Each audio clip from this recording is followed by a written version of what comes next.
do. Da-da-da-dum-bum-bum-ba-da-da. An audience with the Podfather, ladies and gentlemen. The original, the OG. Without him, we would not be here. Adam Curry, ladies and gentlemen. Joe Rogan, I have much man love for you, my I have brother. much man love for you, Much buddy. man love for you.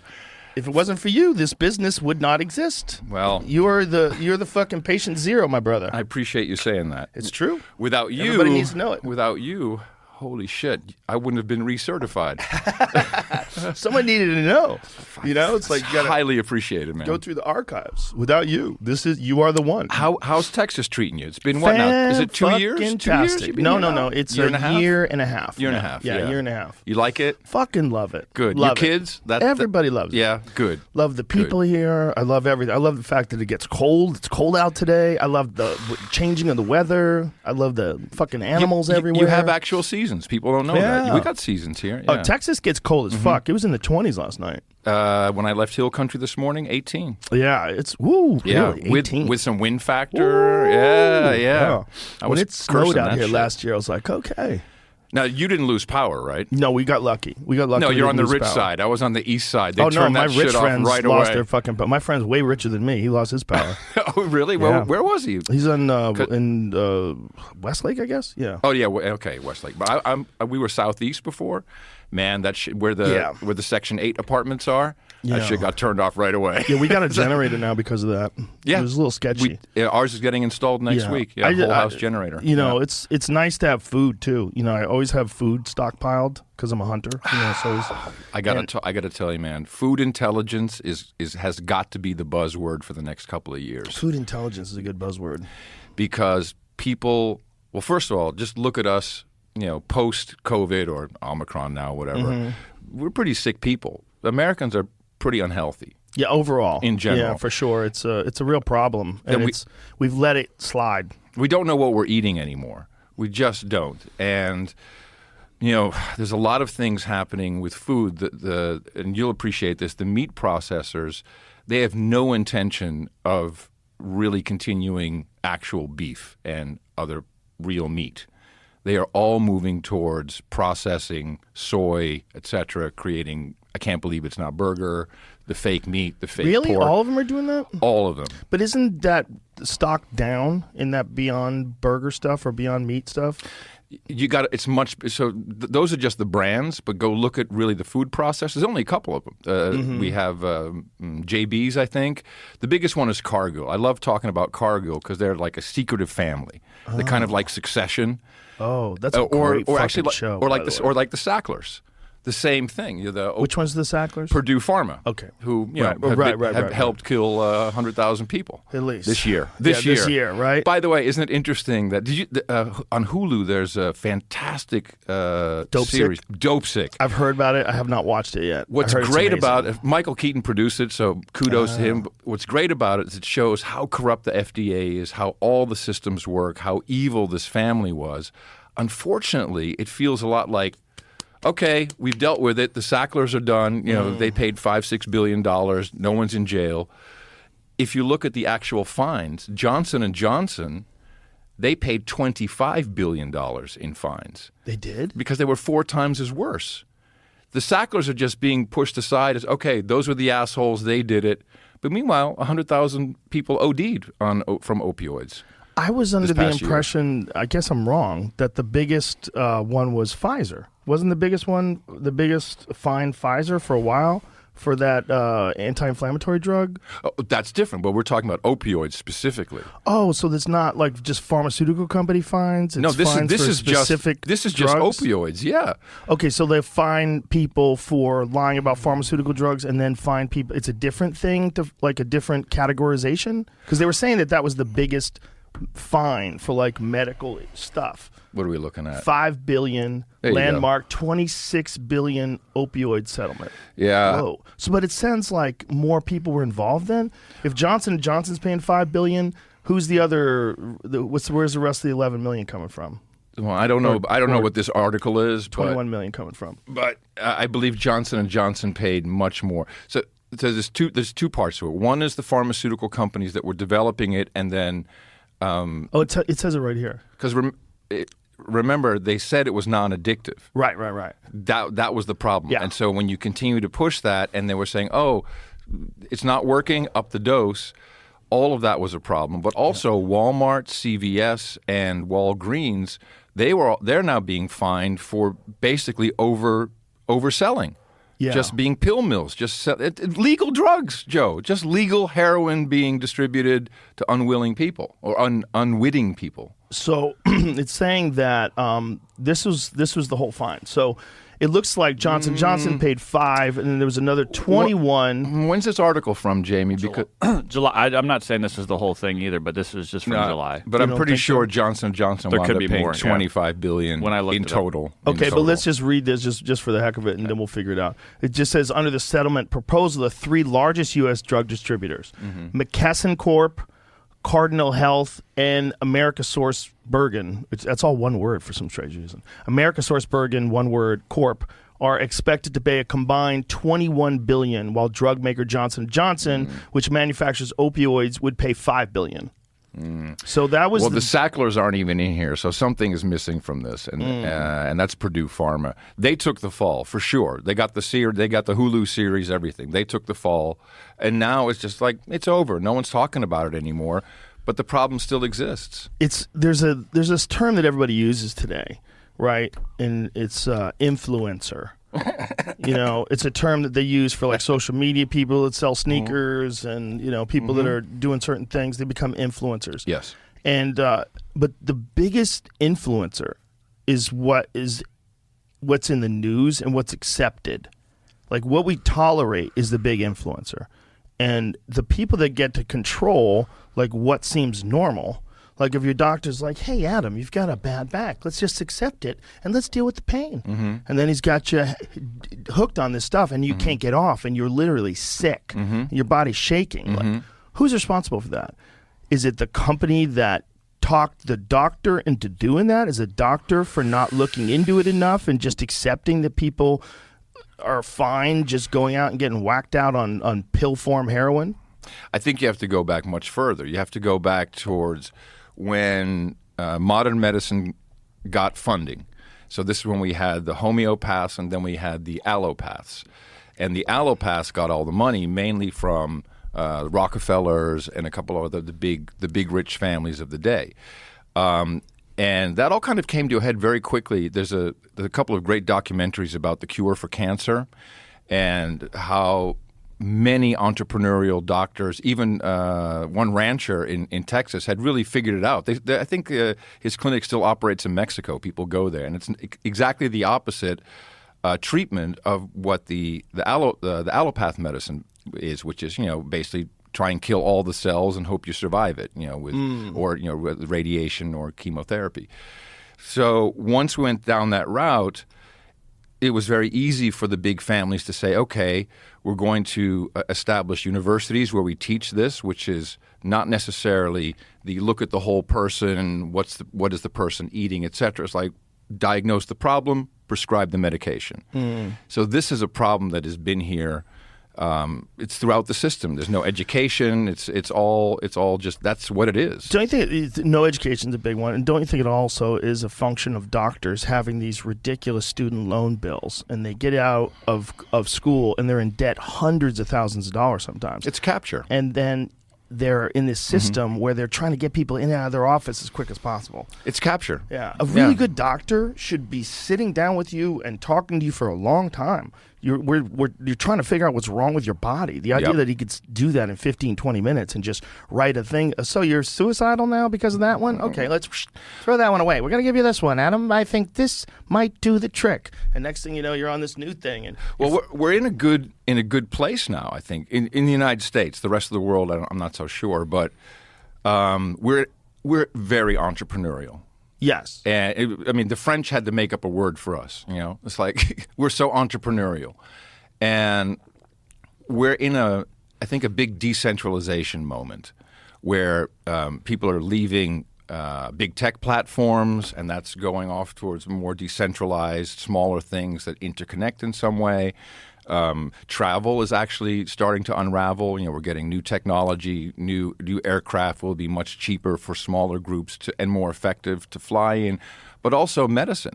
We're seeing a lot of healthcare workers, nurses, doctors leaving the systems and off-the-shelf technology, doing their own telemedicine, concierge healthcare, where they only take 500 patients from the community, charge them $100 a month, and as much time as you need or as often as you need, and really they build up a profile like doctors should do. Functional medicine is a part of this. So this is happening across the schooling. Parents are taking their kids out of school. They're creating their own school. They're doing homeschooling. That's been going on for a while with charter schools, but I think we'll see even more smaller community schooling. Everything is decentralizing. We're moving away, the smart people, I think, we're moving away from the big box stores, It's like people are literally getting sick from the shit in there. Literally getting sick from the shit that's being sold there. So people are going back. And I think that, coming back to food intelligence, China right now is hoarding grain. They supply 60% of the world's grain. They've been hoarding it for a while, actually, maybe a year and a half, 2 years. So we're going to have a shortage, a global shortage. The meat processors, they're not interested in really using livestock anymore. It's just a lot more profitable. And we're training people, now it's an amazing thing. And, is it Burger King or someone just came out with new soy nuggets? We're being kind of pushed into this, and all we know is we put it in our face. It has the same texture, it tastes the right way, and the profits are much better. So that's where people are starting to reach out and say, well, why don't I go meet a rancher one day and a local processor. It's not USDA; they can't get that. But in Texas, you're allowed to sell, your meat directly without USDA stamp. One of the few states. Vegetables, all this stuff. We're going to have to figure it out because we're going to have shortages. I think we're going to have some serious food shortages. It'll be weird, like bread might not show up or something else will happen. But we're going to have shortages. Well, we have a bunch of problems, right? One of the big ones is large population centers aren't self-sustainable. Entirely not, no. Yeah, they need food shipped into them. They need which is really Whole Foods and H-E-B. It's really weird. If you think about the size of like a New York City, it's enormous, right? There's so many people. There's a building. It's a perfect place because the buildings are stacked on top of each other and everything is like when you're there, you're like, wow, there's so much fucking, pretty much. so much fucking energy in this place. Yeah. But like very little is getting grown in terms of food. Nothing. Very little. Nothing. Definitely not enough to sustain it. No. So you got to keep shipping things in. So you got to keep the roads good because you're always just bringing things in on boats and bringing things in on trucks. Everything has to come in. I mean, when one of the cool things about like watching a video about a really good restaurant is seeing them going to meet the fish as the fish are coming in off the boats and everything has to get there. Yeah. Someone's got to deliver something. They got to go to a farmer's market and get these big crates from someone way the fuck away who grew the food. Well, we used to have a fish in. market, which became very popular to live, in New York. It literally was the fish market, and the shit came in, and the guys were slicing shit up and moving it out in the middle of the night. It was a dangerous place to be. Lots of hookers in that neighborhood. It was cool as shit.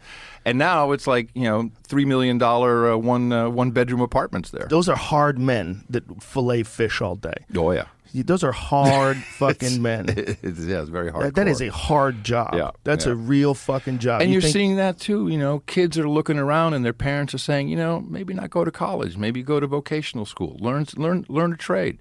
There's plenty of be entrepreneurial. Yeah, seeing a lot of that. So you're an optimist. Always. That's good. Because there's a lot of people that share your perspective that there's some serious fucking things that are wrong, and I wanted to talk to them about like the grain thing. First of all, I've never heard the China grain thing. I only learned it recently myself. Yeah, it's. What is it? It says according to data from the U.S. Department of Agriculture, China is expected to have 69% of the globe's maize reserves. I like how they use the Native American term. Maize. It's like cinema. It's maize. It's not corn. It's so open-minded. In the first half of crop year 2022, 60% of its rice and 51% of its wheat. Yeah. Here's my thing. You can keep all that shit because it's not good for you anyway. How about that? Well, this is another thing.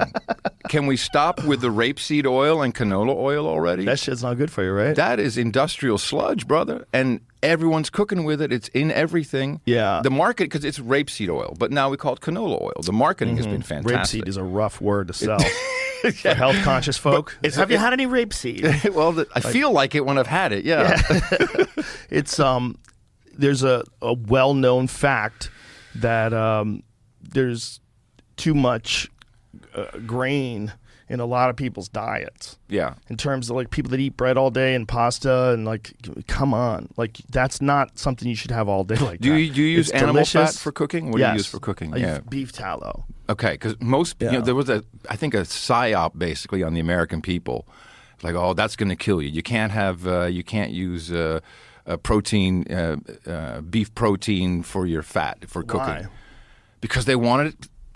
What You was just the, have to accept argument? people are asking money. I use money, avocado oil money. too sometimes. Yeah, It's got a high the smoke answer point. is money. It's always money. Because Yeah. I mean, look, it's great stuff. Rapeseed oil, and more farmers are being incentivized in the United States to grow the last harvest. What exactly does those processed seed oils do that's bad to you? Because there's a lot of people this I that are don't know. like hardcore on it. Like Paul Saladino is very hardcore on it.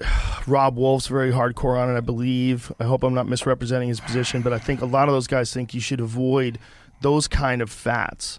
Like those kind of those processed seed oils. Well, here's what I know. The process is number one. Right. I've learned this from my buddy Texas Slim. That's a great name. Yes, well, and he kind of came out of semi-retirement. He's a little bit young. He's about our age, a little younger, to start the Beef Initiative. And so he's setting it up so people are getting connected with, just basically directly with farmers and food, and using Bitcoin as kind of the common network. But more importantly, he's writing and educating people about food. And one of the most compelling arguments for me, he said, look at pictures of because he's a 12th generation Texan or something. He said, look at pictures of my great-great-grandparents. How do they look? He said, they got some shitty-ass clothes on, but they look pretty good, yeah. Now go to Houston. How do people look now? So what's the difference? People used to live off of beef in Texas. It's not a great place to grow, seeds, but we have the original seeds, the ones that aren't, genetically modified. The cattle manure that fertilize the ground, not using artificial stuff, whatever you need to hyper grow stuff, and we looked much better. And now go to Houston, everyone's obese. So, it's got to be at the intake. It's got to be at the input. It's not just also a sedentary. too. Well, don't you think there's a lot of people around here in particular maybe. very active? A lot of people exercise. A lot of young But people. people aren't that healthy looking, even in Austin. It's not all that great. No, I don't think so. there's certain places that everybody looks pretty fit. Like Boulder, Colorado is one of them. You walk around like everybody looks like they hikes. Well, they do. They hike.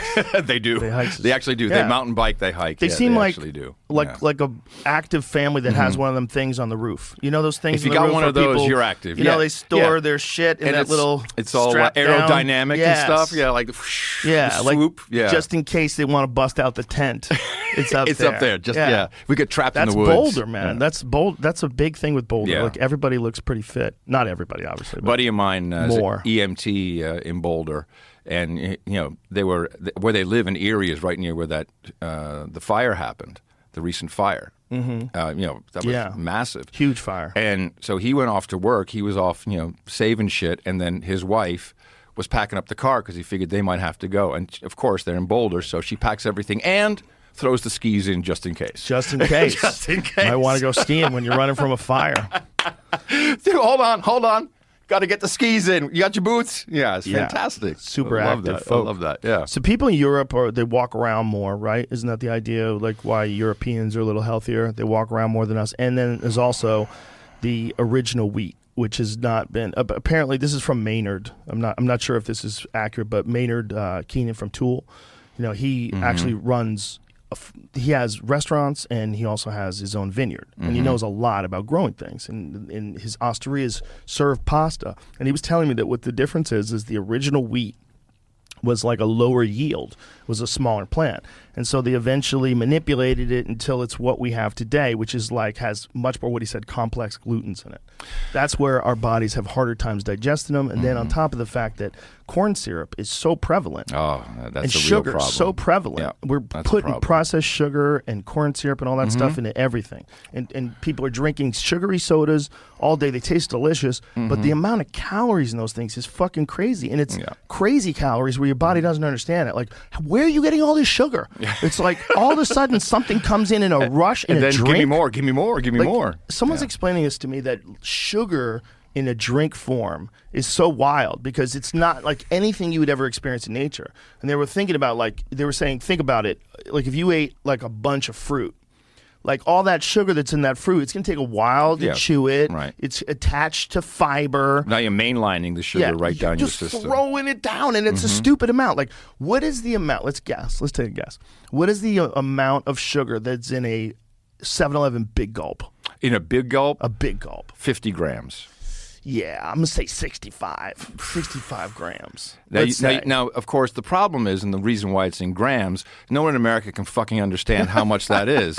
How many ounces? I mean, Exactly. how many tablespoons is that, Joe? Why are you giving me metric, bro? Jamie, what is it? I don't even understand. 65 grams. 91 ounces? grams. Oh, my God. 91 grams, and how many ounces in American weight? 91? Oh, my God. Give me the mega mass of that shit. Oh, my God, dude. That's 91. so much. How could we be so off? That is so much. Yeah. You're not supposed to have that much in a week.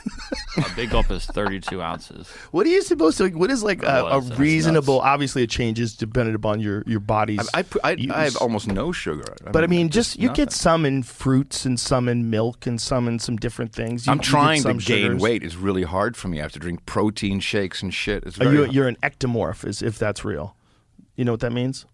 sounds like something from outer space, so I kind of like mesomorphs. it. There's mesomorphs, endomorphs, and ectomorphs. Okay, what is an ectomorph do? An ectomorph is a long, thinner person that usually has a harder time putting weight on.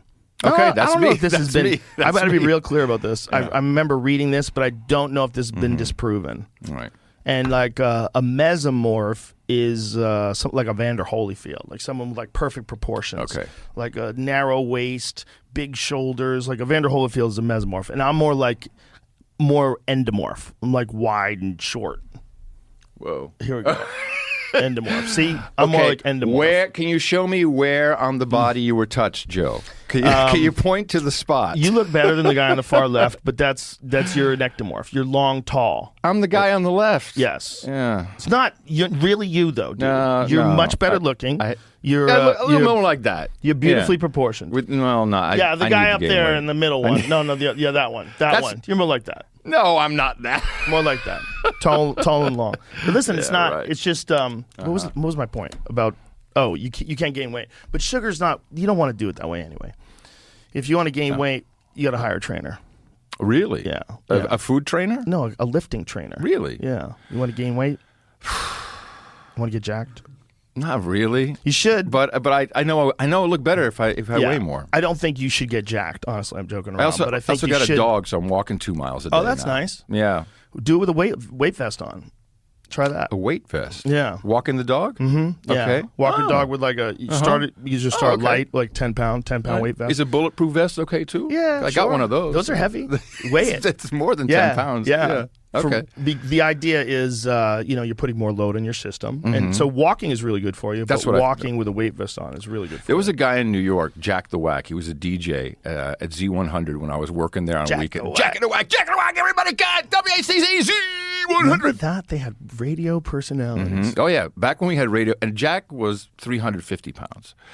And I wasn't at the station for 6 months or so, and I came in, it's like 7 o'clock at night. I'm like, what the fuck is Jack? That's me. And he just completely deflated. I said, how did you do that?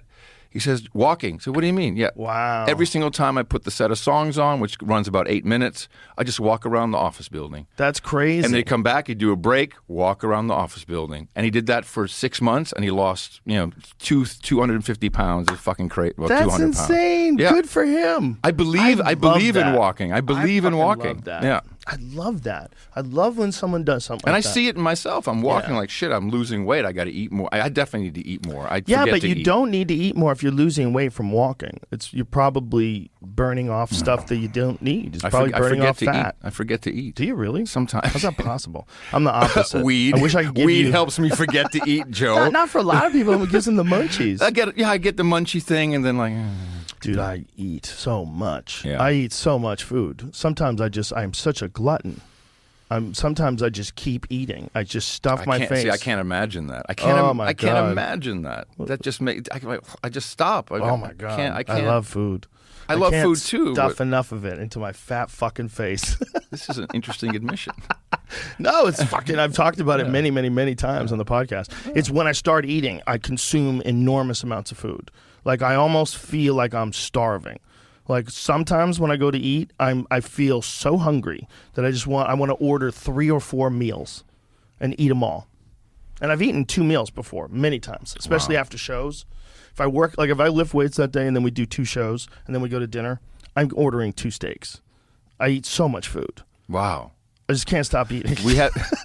You and I have a very different relationship with food. My number one problem is pasta, man. If I start eating pasta, I get bloated. And my stomach sticks out, and I grow love handles. Like if I get on a steady pasta diet of like 4 or 5 weeks in a row where I'm just fucking up, I will. It goes straight Italian on me. It's all those Dago genes of mine. Oh man, it'll go right to you. It's always like the gut and the love handles first. It's like, oh boy, and it's also just feeling like shit. I just never feel good when I eat a lot of pasta. Yeah.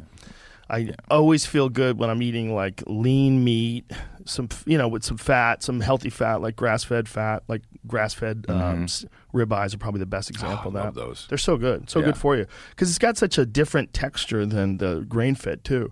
There's more chew to it, but it's still there's a taste. You're eating a healthier animal. It just tastes like an animal is supposed to taste. Now, I love a corn-fed steak too. They still taste great. But they're not the same. It's not the same. It's not the same. No, at all. That grass-fed is a healthier animal. It's the way the animal's supposed to live. And you have to be careful. I learned from Texas Slim. You got to be careful. Just like there'll be words on it like grass-fed, and it could literally be like 3 blades of grass in a pen. There's all kinds of technicalities on labeling that is such bullshit. Well, what's bullshit is when they don't tell you that they finish them with grain. That's some places do that. Yeah, they do that too. They feed them grass until a couple months before they're going to whack them, and then they just give them corn and fatten them up. And they're really going so far with the technology of this shit. Where they're putting sensors on the cattle and and monitoring direct input of grain into their system but it's also based upon supply and demand. Where we're going, I truly think, is that people are so obsessed with their watches, their smart watches, their caloric intake, their heart rate, all these things, all these sensor type. And we're also happy to give it up. We give up a lot of information. Just your phone itself tells a lot about how you walk. Your gait can be determined from your phone. All kinds of stuff, data about us. It's very possible that in a future, which could be closer than you think, food is produced at the processors, which literally will be making processed food that'll be tailored to you just to kind of keep you functional enough and keep you going with the nutrients that you need and kind of keep you in a matrix-like world, just kind of a state of, I'm just existing, I'm just kind of doing my thing, whatever I'm told to do. Yeah. I think that would be, I think there's some actual thought about that. No, I think so too. It's sad, but that's all our fault because we can decide just to not do it. Well, opt out. Whenever we say it's our fault, like what is that? It's silly. It's Adam Curry, Joe Rogan. If we don't convert the world, it's our fault. Look, we fucked up. We let all the idiots get on the school boards and in city councils. I wasn't paying attention. No, a lot of people aren't paying attention. No. And I feel bad about that. They get scared now when you see all these TikToks from these crazy people that are teachers. You're like, oh my God. But crazy people, they're just parents, Joe. Well, some of them are. I think a lot of them are. No. We're talking are. about different things. The TikTok thing's a different thing. I don't know actual, about the, it's I don't actual know about the TikTok. teachers. I don't. It's insane teachers telling the class. Oh, I'm coming out as lesbian and all that stuff. It's yeah. always like these children need to respect my non-binary status. Yeah. Oh, that shit. If I get misgendered, the way I correct them, and they're like, usually. Like a lot of them, like Libs of TikTok has a whole series of them. Some of them are just insane people that are now teaching your kids. And not saying it's insane to be non-binary. I'm saying it's insane to have this level of narcissism where you're declaring to the internet how you deal with a 7-year-old that's misgendering you. Like this is... Well, look at what the mechanisms are. If they don't say they, them, the 7-year-old has to learn they, them? Is that real? No, look at the mechanisms. It's what's controlling this? It's the TikTok. It's the algorithm. It's the phone we put in our kids' hands. Are you aware of? I was having a conversation with a couple of friends of mine about this the other day. The Shanna Swan book. Dr. Shanna Swan. She's she's an environmental epidemiologist, I believe. Is that what her actual title is? She wrote this book that I always forget the name of it. Countdown. Thank you. And it's all about chemicals. Did you have her on the show? Yes. Yeah, She's blew me away. Blew me away. It's all about chemicals. Atrazine? Yep, that's one of them for sure. Phthalates. Phthalates are a big one. And what she was essentially saying was what we're dealing with is like a biological crisis. Like from the introduction of petrochemicals into the human diet, these phthalates have caused some weird alterations of our reproductive systems. People are way less fertile. Women are more prone to having miscarriages. Men have lower sperm count. And men have demonstrably true. Yes, and men have smaller taints. Now, this is where the conversation went. People started laughing at me. I'm like, I know, it sounds crazy. Well, I thought it was doing pretty well until you brought it up like that. Now it's hard not to. She says taints. All right. She calls it taints, and she with says an S, plural, taints. Yeah, like you're like a bunch I have of taint, men. and we have taints. We individual have a taint. Two of us have taint. No, there's 3 taints in this room. We are. I'm assuming we're tainted up. Jamie doesn't have one of them things birds have. What are those things called? Like a piercing down there? Birds have like one hole where everything comes out of shit, piss. Clavica? Something. Clavicle? Yeah, something. Yeah. Clave. Clavicle. Clavicle. Close to that I think it's word. clavicle. Coaqual? Is that it? Oh, maybe. That's... Well, anogenital distance is the proper term for these. For taint? For taint measurement. That sounds so much more we chemical. say AGD, Joe, in mixed company. What AGD. Dr. Shanna Swan said was that this is observable in mammals, that when they introduce phthalates into these mammals' bodies, the children, the offspring of these animals that were contaminated with these plastics have these weird anomalies in the children, in that they start to have less sperm count, they start to have smaller taints. And she said that... What is the function of the taint? I'm explaining that. Okay. She said that in mammals, the size of the taint is a great indicator of whether it's a male or a female. And that when they look at like a little puppy, when you get them, it's hard to tell. Is it a boy or a girl? You got to look, or something like that. Well, when the taints of the males are between 50 and 100% larger than the taints of the females. So if you see an animal with a long taint, you go, oh, that's a boy. But because of the introduction of phthalates into the mother, the taints on the baby boys are smaller. And they're seeing the exact same thing with humans, they believe. And this is in a lot of plastics that leach into our system. I want to, maybe next week, you and I can both compare taints. Not of ours, but our wives. Just see if they're smaller. If they're smaller, we'll come back with more data. Yeah, it's a science project, baby. It's for show. It's just for the show. Science. It's for fucking. I'm like, baby. It's for the show. Is what I'm saying. Yeah. It's apparently like a bad. In terms of like what the outlook is for the future. We're depopulizing. Yeah, we're depopulizing. I'm trying to say that without saying that. Well, no, that's exactly what it sounds like. We're depopulizing. Men whose AGD, that's the taint, is shorter than the median length, around 2 inches, 52 millimeters, have 7 times the chance of being subfertile. Oh, wow. As those with a longer AGD, according to a study published on Friday in the Journal of Environmental Health Perspectives. The distance measured from the anus to the underside of the scrotum is linked to male fertility, including semen volume and sperm count, the study found. The shorter the AGD, the more likely a man was to have low sperm count. And this sperm count is being lowered by plastics in the water. this is interesting. So it's the measure from the distance from the anus to the underside of the scrotum. Yeah. Is there anything on this page that tells you if you measure your actual dick length from the scrotum or from the top or the side? Just something I've always wondered. It's a good question, right? How do you get an accurate read? I mean, are guys measuring their dick by going around their balls and then adding all those extra it starts inches? in the back of my neck here. Yeah, of course. It's but one of those what things. she said freaked me the fuck out. And Yeah, we're depopulizing. It's fairly new science. Yeah. In terms of understanding the role of phthalates in the reproductive systems of mammals. But see, I grew up in the Netherlands, and when I grew up in the Netherlands, it's still a socialist country, but it was really, I mean, you got gray telephones, you couldn't touch the phone, you couldn't unplug it yourself, that was all illegal, everything was socialized, the whole taxes were 90%. You couldn't unplug it? No, that was illegal. Really? And they would know. Oh my God, Yeah, really? It was weird. That's crazy. Especially coming from the U.S., even as a 7 or 8 year old. But the typical meal is very simple in the Netherlands at the time. In the morning, you may eat, it's all bread, butter, cheese, maybe bread, butter, some speck, which is kind of a salted smoked bacon.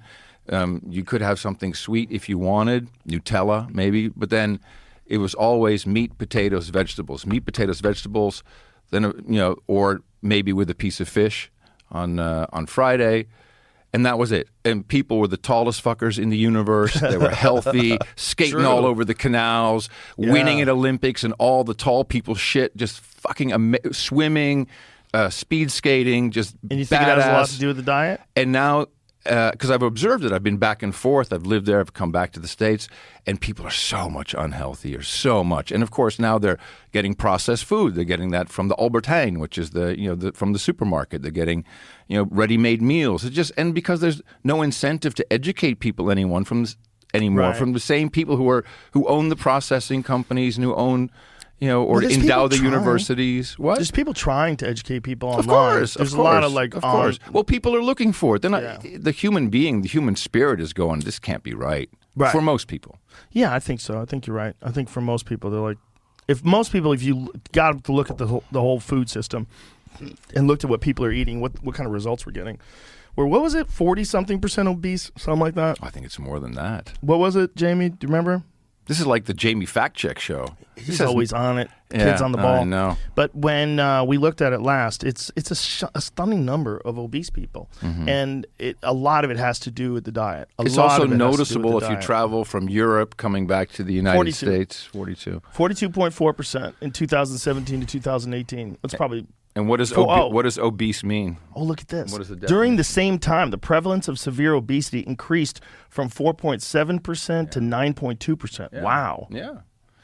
Well, it's the CDC, so you got to trust those numbers right away. Yeah. Could be much worse.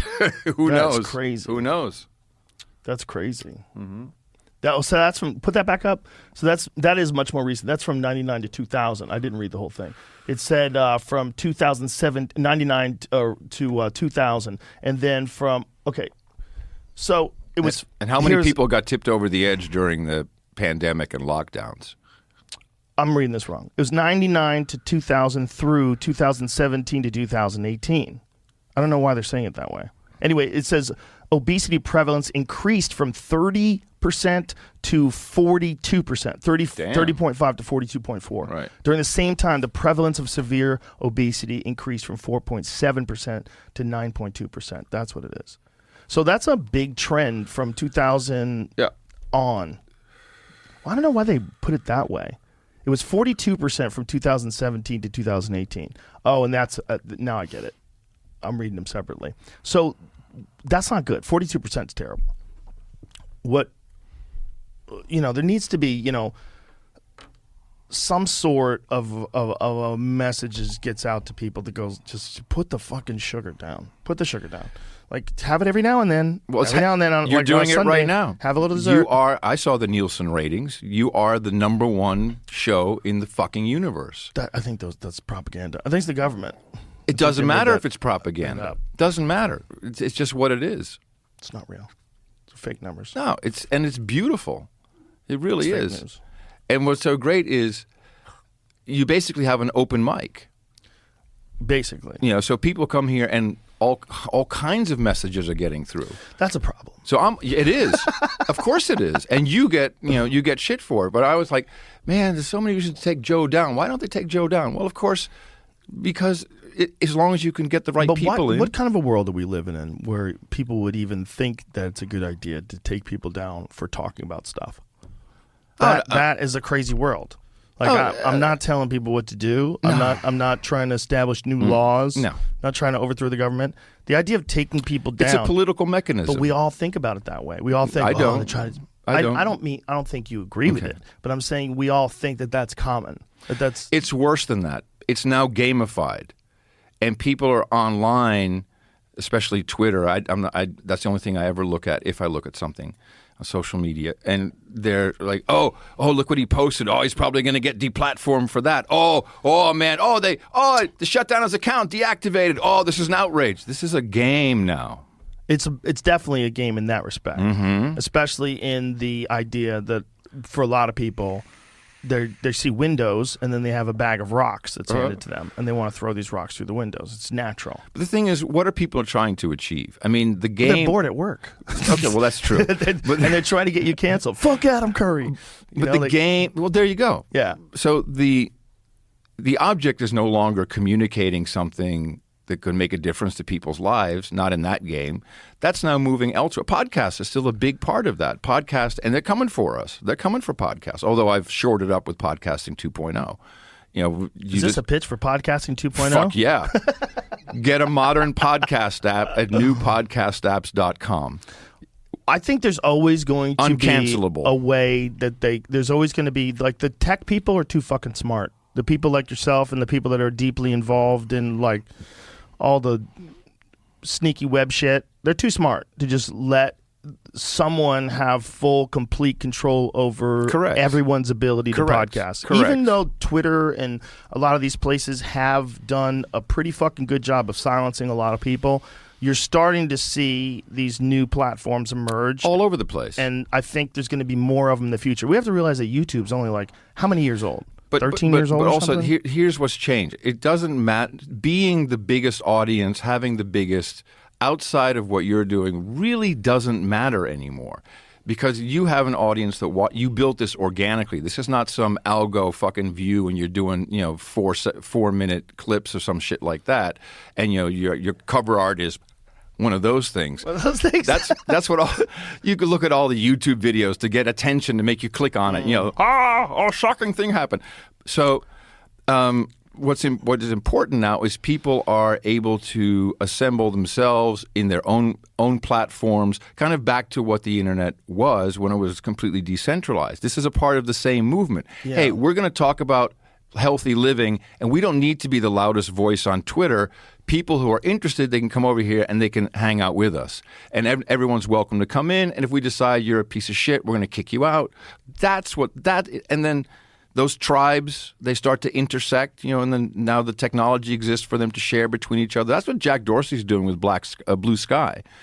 What is Blue Sky? It'll be basically that. You can have your own Twitter for your own community, and it will be able to federate, so interact with other communities, but you have control over what community comes in and can communicate with you. I did not know Dorsey was going to start a new social media app. Is a new social media app? It has nothing to do with Twitter? That's because he's free. That's been going for a while. I think that's something he's been building on the side. I don't know. Right, but it's not Twitter. It's not part of. I don't think it's a part. It may use protocols similar to Twitter. I hope it's more protocols of Mastodon and ActivityPub, which would be open source. This is going to be a controversial thing to say, but I'm going to say it. I think you cannot ask for a better guy. If you could keep him at the and people say, well, that's crazy. Look what they did at Twitter. I'm telling you, that guy wants it to be a free speech platform. But those things are insanely complicated. And when you're dealing with like a corporation, like he wanted to have there's just too many people that are telling you what to do. There's too many minds that are coming together on these things. When something is as big as Twitter, I don't know how much say he had, but I guarantee you there was a lot of other people who had a say as well. Whereas if he can start something and do what he initially wanted to do, what he initially wanted to do with Twitter is to literally create a separate wing, like to create a Wild West wing, where there would be like regular Twitter that's like, you get this sort of curated corporate controlled message, because anything that gets out of line, they're ban your account, right? Or Wild West Twitter and say you can do everything but dox people and threaten violence. So I like Jack Dorsey. I like the moves he's made. The context is that he was really running $100 billion company Square, 90% of his time, and working on decentralizing payment systems, thinking about Bitcoin, how that fits in, what is the bridge between the current world and a Bitcoinized world. I think he clearly saw decentralization a long time ago. I mean, Twitter started as a podcast platform. So he understood decentralization by default. How did it start as a podcast? It was called Odeo initially, and it was really cool. I had Podshow at the time, and they were coming out with you could manage your podcast. The ones you were listening to, you could also create it. It was done in Flash at the time, which was kind of the hot technology. It's called Odeo, and then I did not know that was Twitter. And then they pivoted, and they took I think the basic RSS concept. Twitter had a whole technical progression, if you remember the fail whale. So they had to really re-architect the whole platform to manage the growth they had, because they kind of went off of – it was just no way to do it in the RSS fashion to make it fast enough.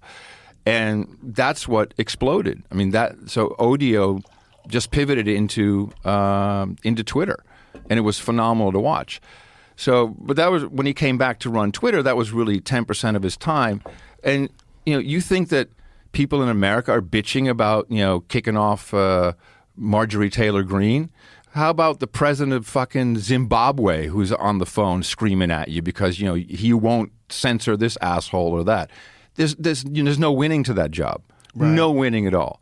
And I think he also knows that it's over, that the social media, that people are going to start moving away from it. He sees the decentralization. So he was ready to jettison out. I mean, I've had like one DM with him, that's it, and I'm just observed from a distance. I think he'll be a very important player in the true decentralized world that we're moving into, which we've been moving into for probably 15, 20 years. It seems like for social media apps, that's the only way you're ever going to achieve any kind of balance, but my concern is that they never get a chance. Like when a new social media app starts, one of the things that first happens is immediately people start labeling it a right-wing alternative. That's like the immediate, that's the slam that it gets hit with as quickly as possible. And then when you observe some of those places, I don't want to name names, but some of these new ones that start up, and you see that there's like all this right-wing activity, you get a bunch of stuff. You get like your basic patriot stuff, the people that have the American flag, they don't say anything too outrageous. Sometimes they're shocked by certain political decisions. But then you see like outrageous people, over-the-top people that are they sound like they're fucking insane. They're saying all these different people are criminals and they should be court-martialed, and they get real aggressive. And you go, how many of those are real folks? Here's my question. Right? What the fuck are you doing there in the first place? Who cares? No. Are you looking? Yes, I'm looking what at are you it looking for for? work. I'm a social studies not just professor. Not just you. Of course. I teach at a community college. I'm also a conspiracy therapist, Joe Rogan. So we are in good company. What is the point? It used to Trying to get pissed off. Okay. I'm a comedian. Right. So that's fine. And so people are wasting their fucking life away.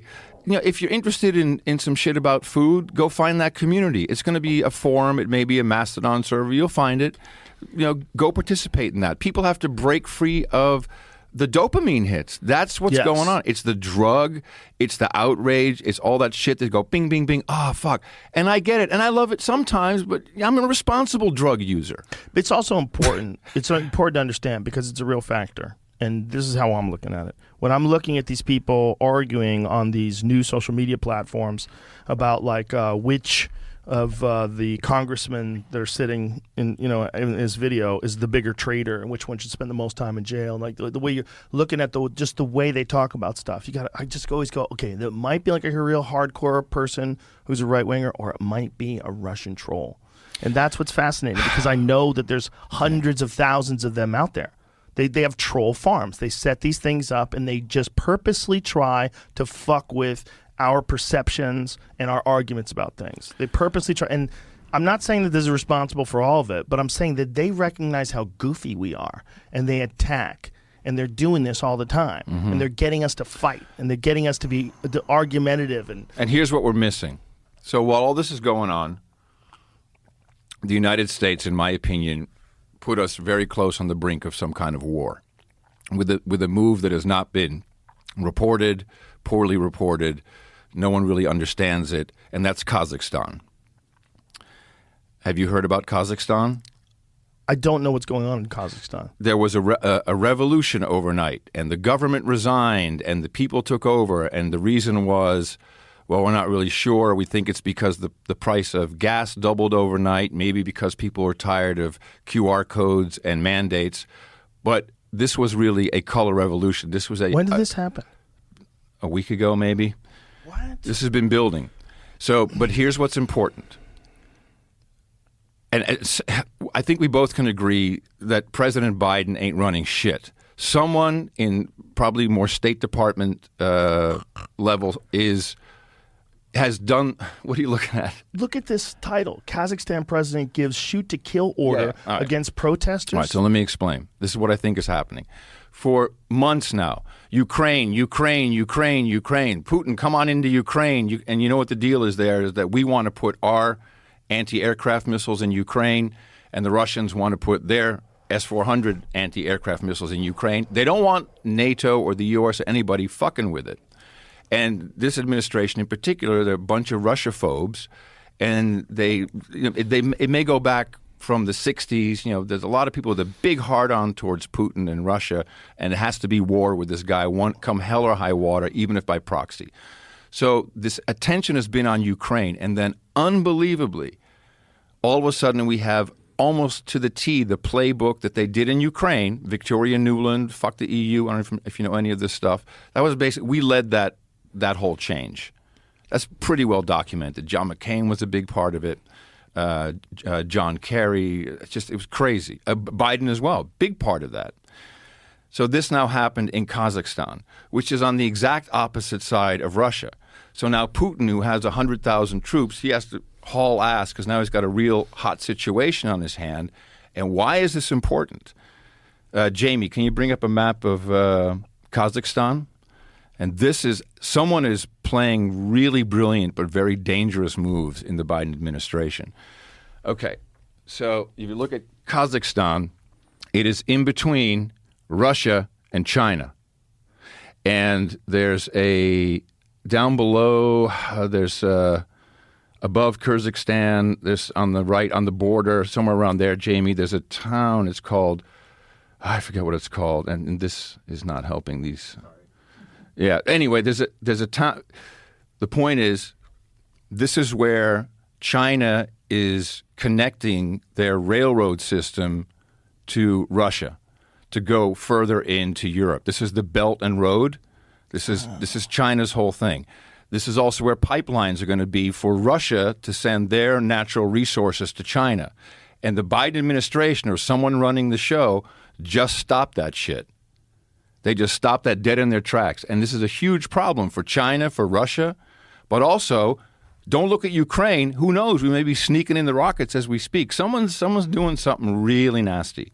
And so we've been distracted by a lot of stuff, and this is happening. Jesus Christ. Yeah.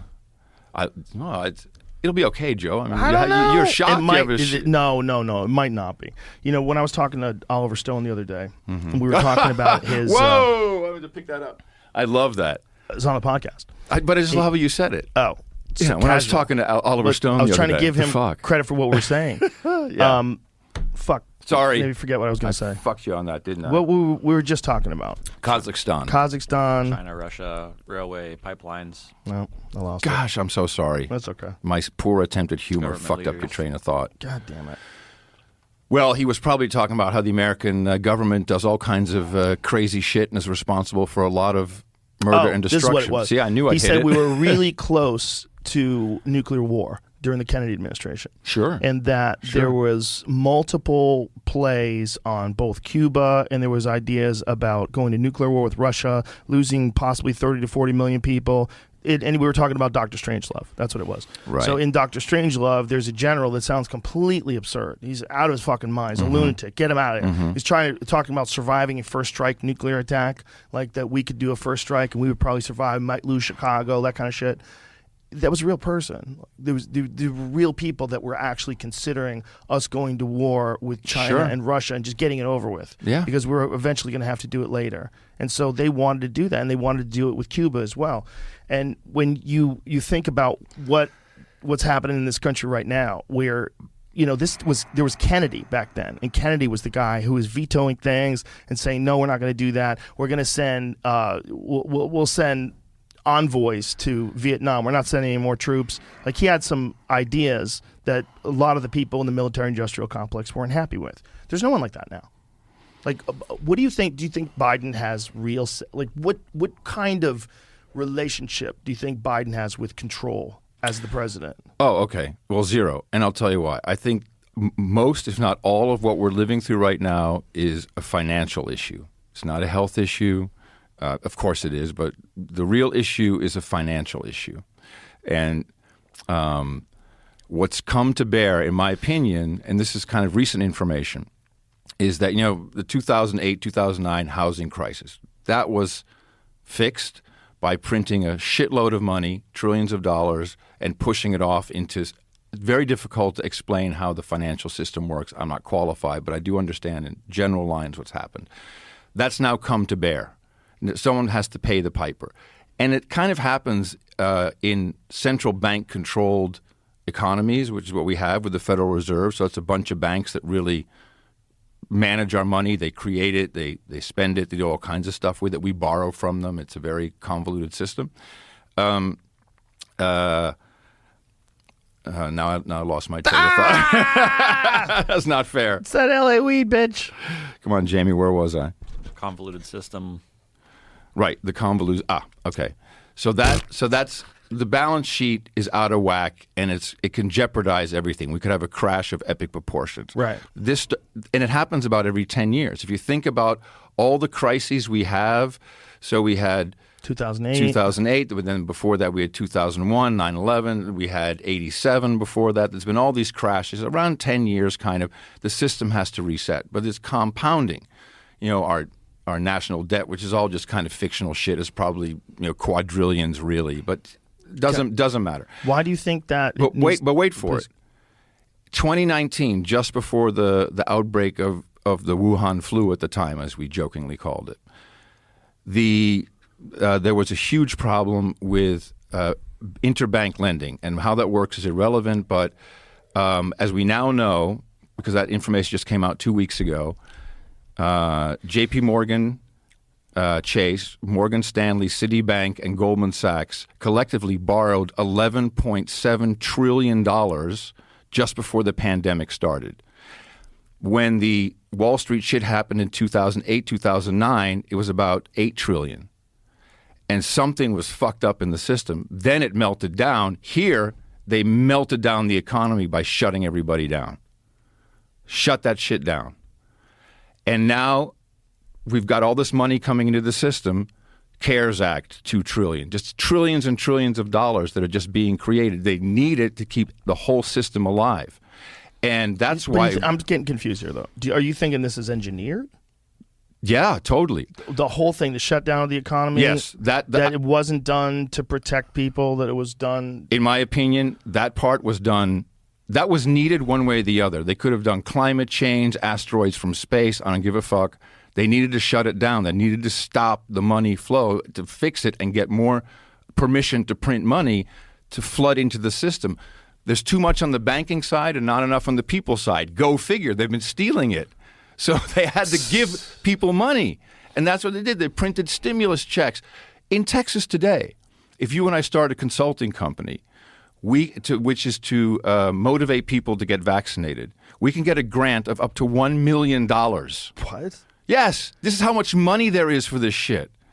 And that goes into the system. And that's what they needed to balance out this complete piece of crap. Now, is that going to work? I mean, But here's the question. Do you think that it was engineered up into the point of releasing a virus? How far do you go with this? That's hard to say. I mean, maybe it was just a virus and it was made worse. I mean, they had practice for this, so they could trigger muscle memory with the people who were in the Event 201 drills and everything. That's not that hard to do. And then, well, interestingly, I feel Dr. Malone didn't do a good job of explaining mass formation. He didn't? No, he didn't. I thought it was awesome. No, he missed an very important part of it because it went kind of straight to Hitler. And that's not what mass formation is. Well, he was just trying to give the worst case example in recent memory, I think. But we have an example right now. Okay. And that's what makes it interesting. It's not actually called mass formation psychosis. It's just mass formation. The psychosis part is really not what the thesis is. And this is from Professor De Smet, who was from Belgium. I lived in Belgium. I speak fluent Flemish What was his and first Dutch. name again? Matthias. Matthias. Right. So I've had personal contact with him, but I have studied his pitch, so I understand what it is. If you have 4 elements in society, which is dissatisfaction with your meaning, just in general, what piece of shit job do I have? If there's depression, a lot of people depressed, a lot of people on SSRIs. If there's a free-floating anxiety, which is, oh my God, we got this virus, what the fuck is it? And then you add isolation to it, which even though we're online and everything, someone not going to the office, sitting at home with 2 kids in a 2-bedroom apartment, trying to work remotely can feel very isolated. At that moment, mass formation can occur when a solution is delivered. And then everyone goes into a hypnotic state. And the solution was social distancing. The solution was masking. The solution was wash your hands. The solution is vaccine. And this hypnotic state, this is where it gets important, is as powerful, Dr. Malone said that correctly, as what they do in operating rooms when someone is allergic to anesthesia. They can hypnotize you with the same mechanism so you can get cut while you're not anesthetized. Oh, yeah. But most importantly, the leaders, the politicians, they are also in the same hypnotic state, and they get myopic, and like Australia, they get completely irrational and nuts. So it doesn't lead to a dictatorship like Hitler. It leads to totalitarianism. And it's fucking lawless, and it's just going to be. And look at what's happening. Yeah. We've got people doing smash and grabs in Gucci. We've got a lot of stuff going on. So what I'm loving right now is that there's a mechanism in place that is waking people up from this. And many people may have heard this. People who have been double vaccinated, boosted, have followed all the rules, wear the mask, whatever. They get Omicron. They feel shame. Have you heard of this? Any of this? People feel ashamed. And like, oh my God, I can't believe it. I did everything I was told to do. Everything, and I still got it. I'm so ashamed. And some people wake up and go, hey, wait a minute. What the fuck am I ashamed for? I did everything right. And by the way, here I am. They're waking up from it. And they're now looking around, and now they're seeing all the other stuff that's happening. Collectively, we're in a very bad state right now. And that's mass formation, and we're in it. We can be in it for all kinds of reasons, but when the lockdown happened, that opened up opportunity. And look at it right there. Washington Post. Thousands who followed the rules are about to get COVID. They shouldn't be ashamed. Mm-hmm. Yeah. They shouldn't. They shouldn't. Of course not. They shouldn't. We should stop thinking about fault and start looking at the raw facts. When you've got that woman, what is her name? That voice of doom on CNN, medical lady. Wen. Oh, Lena Wen. Lena Wen. Yeah. She was saying, she's the voice of doom. She was saying that cloth masks are little more than facial decorations. Yeah. She's saying that they don't work on respiratory viruses. She blew the she blew the marketing. She blew the marketing. Said it more than once. But they let her. Possibly. But do you think that that's possibly just setting up the narrative that we're getting in new science and we're starting to understand, to try to realize that people are not going to take masks forever, so that you're going to try to detox us slowly from masks, slowly but surely, get the message out there that they're not necessary, they don't really do anything anymore. Just get vaccinated. Everybody, myself included at this very moment, is trying to create a narrative. Yeah. I'm going to be very open about it. Of course. This is very important, and this is a good place to do it. And it's great because it's a podcast, it's independent. When someone needs to go do this shit on mainstream television, you always have to be introduced as former FBI, former CIA, intelligence work, whatever the shit, and you do your spiel in a minute and 30 seconds, and you hope that sticks. That doesn't work anymore. So now there's long form. People can listen. People aren't stupid. They're not stupid. They can. Look, I'm a disc jockey. I can figure stuff out. I can recite a psychological thesis. Yeah. So this is the kind of stuff we have to move to. This is what's scary to me about the way things are going. Like, every decision seems to compound the problem further, as if it's on purpose.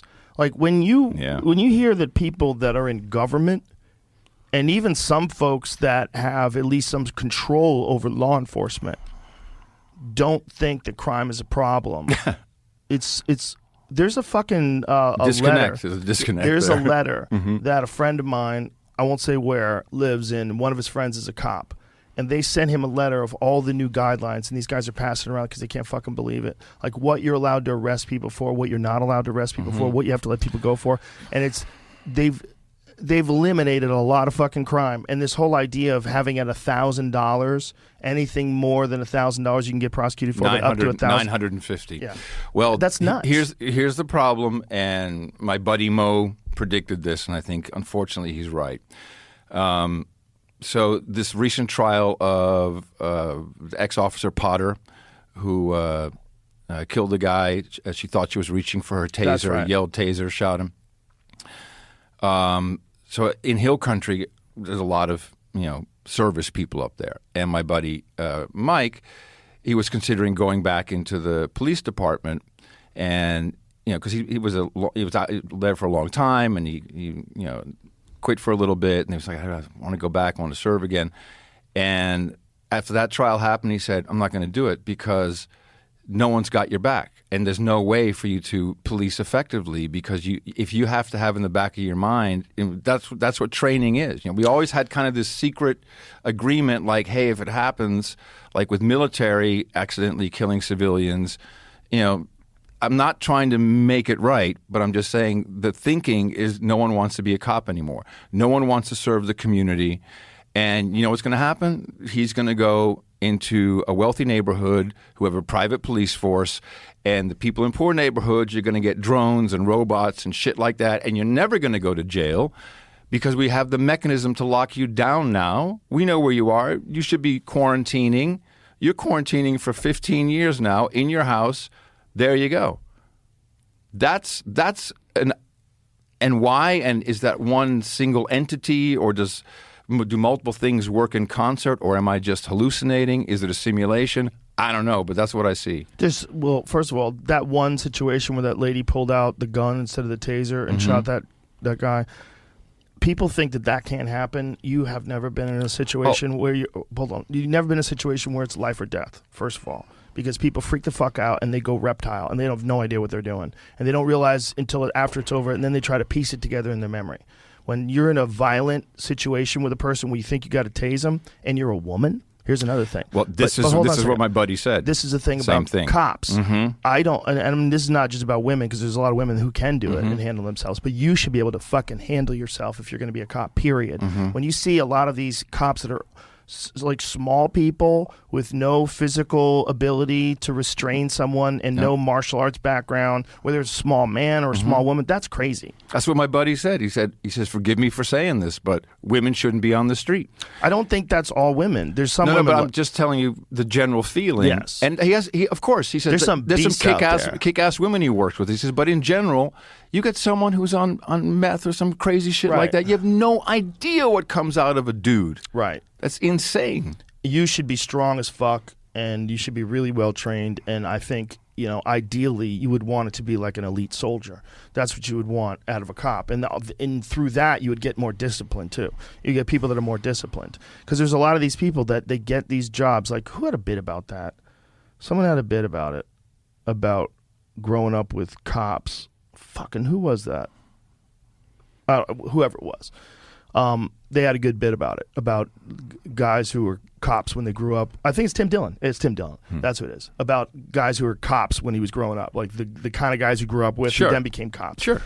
It shouldn't be that way. It should be a really well-respected job. It's a very important job. Used to be. But somehow or another, it stopped being that, and whether it's through corruption or too much crime to deal, or just fatigue. Literally by what we're discussing here is put them on edge. All these things now are no longer possible. All these violations are possible. We're shifting these rules. And undeniable, I call it the Soros sisters, but we have all these district attorneys who were pretty much funded by George. I don't think it's George Soros. I think it's his son, Alexander. He's probably running the show now. I believe that they have a mission to subvert America. I think they don't love America. They want to create lawlessness because it's. But this is a common conspiracy theory, air quotes, right? But I've had it told to me by very credible people. And the idea is that what one would do is we don't accuse anybody, but if one wanted to do that, what one would do is they would fund a very, very progressive politician, district attorney, what have you, get him into office. Then once they get him in office, then fund someone who's way to the left of him. Fund him, push him, get him and push him out. Fund the next one, make him even crazier. Keep going. And then get in people's heads that you have to defund the police. You got to say that. Say defund the police. Make it a narrative. We got to defund the police. Instead of retrain the police, instead of pay them, or instead of like the same thing. Imagine if we looked at our country's education system and said, we got to defund the teachers.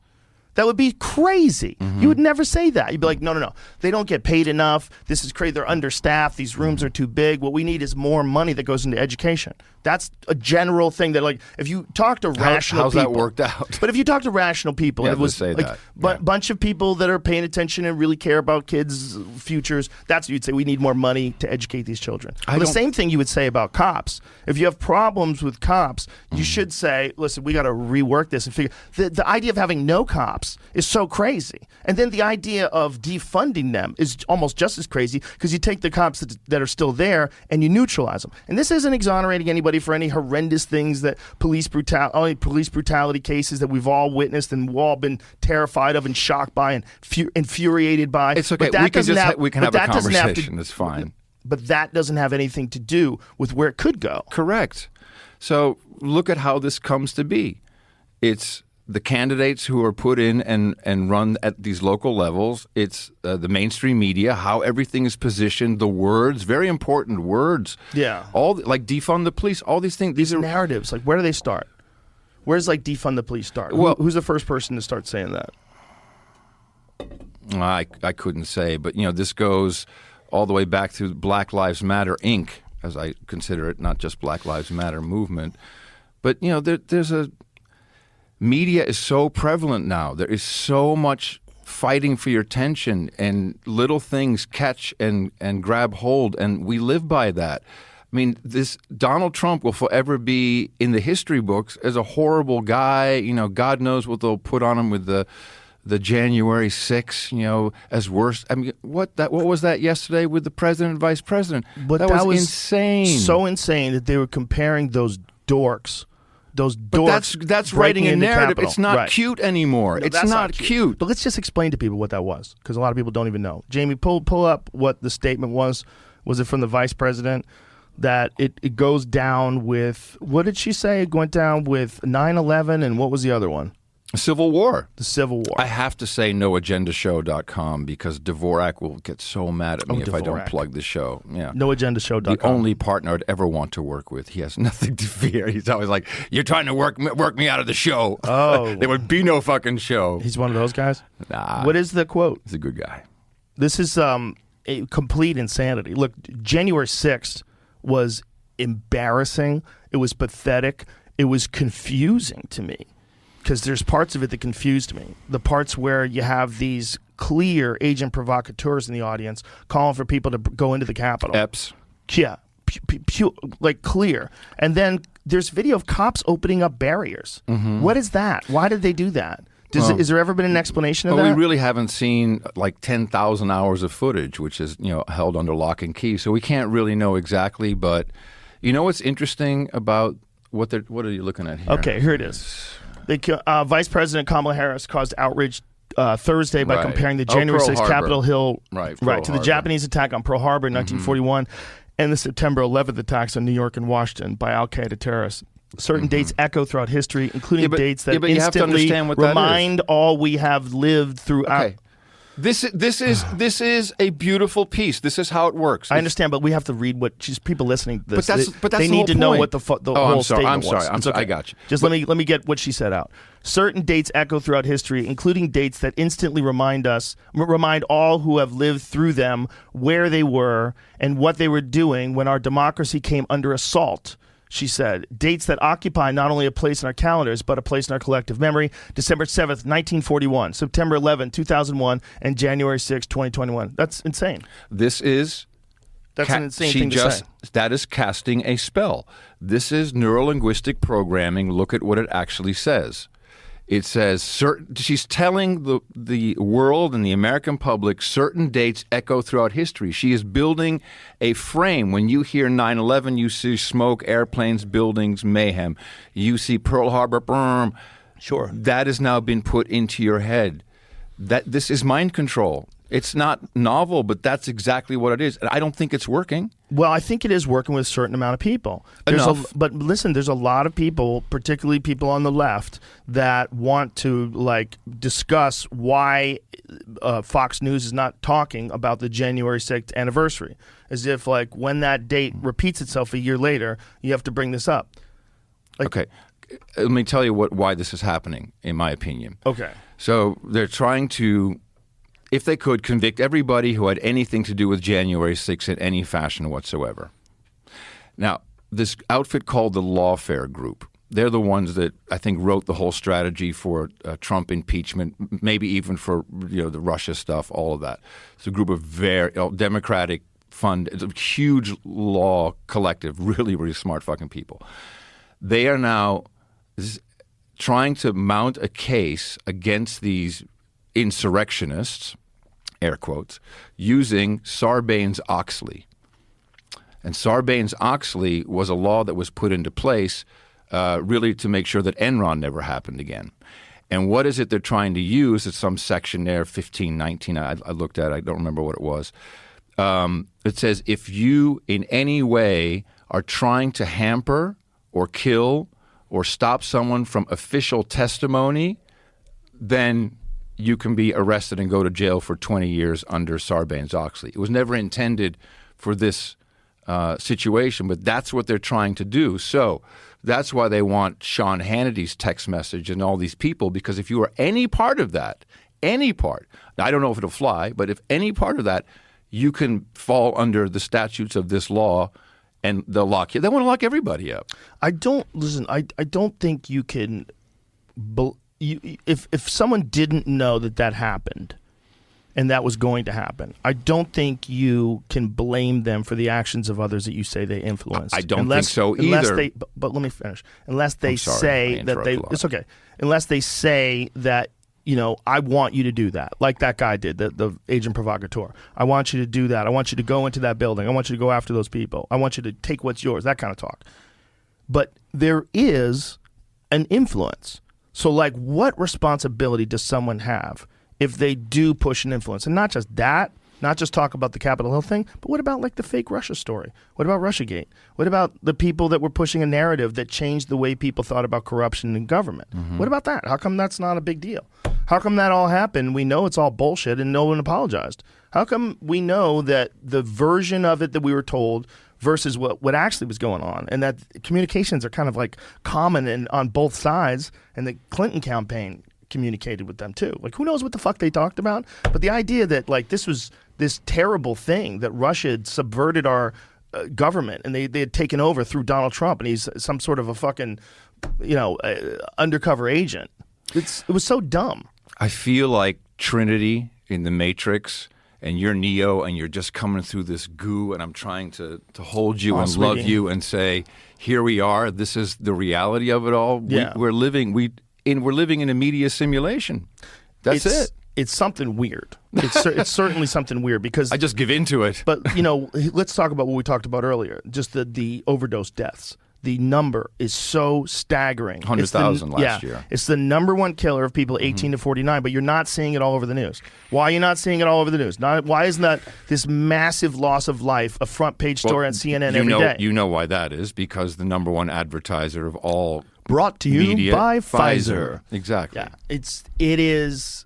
That's how it's capture. controlled. That's capture. That's total capture. That's capture. That's capture. Yeah. Now, one thing that I heard that's very promising is that CNN plans on going to straight news now. John Malone, he's now buying CNN. And that's why I think we're seeing a lot of changes. He hates the talent. He hates what they're doing. He doesn't think they're doing news anymore. I think that's why, hey, we get the Cuomo kid out. People are auditioning. You can see Jake Tapper trying to do a little pushback, kind of pushing back against the narrative. People are jockeying for position there. There's going to be a massive, massive shakeup, and it may actually be good. John Malone's a pretty serious dude. He doesn't fuck around. He may actually want to try and get back to news. Keep Jake Tapper. I like that guy. He's a fair weather friend. I trust him. He's a fair weather friend. Jake Tapper.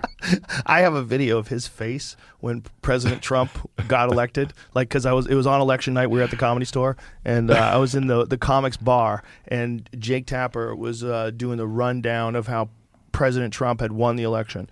And the look on his face was like, motherfucker. He wanted to say something, but he couldn't say anything. Friends of mine have a service business. And they were serving a legit. You give me a face. No, I believe you. And they were serving. I think it was the assistant director of the CIA on his birthday at his house.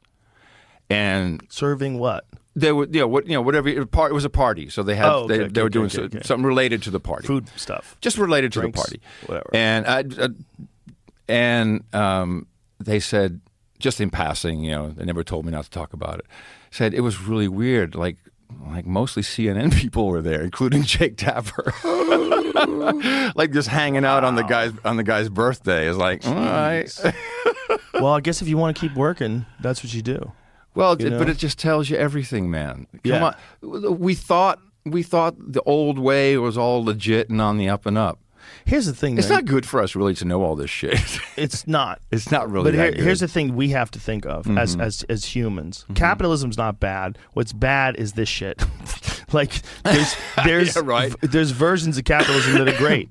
You want to buy something, it's a good company that makes it, the people get paid well, you buy it, you feel good, everybody's good. Those things still exist. The idea that they can't exist, the idea that the only way to buy something is it has to be made overseas in some fucking horrible conditions in a sweatshop. That's the only way you could get it at a reasonable price here in America. That's bananas. That's banana. It's not like it's impossible. It's not like they're using fairy dust over there. What the fuck are they doing? Well, I'll tell you what they're doing. They're getting people to work cheap. So it should cost a little more, and people should get paid better. And duh. It's such a simple formula, and we would have clear consciences. We all would know that if you used to buy a car in Detroit, you wanted to buy a Corvette.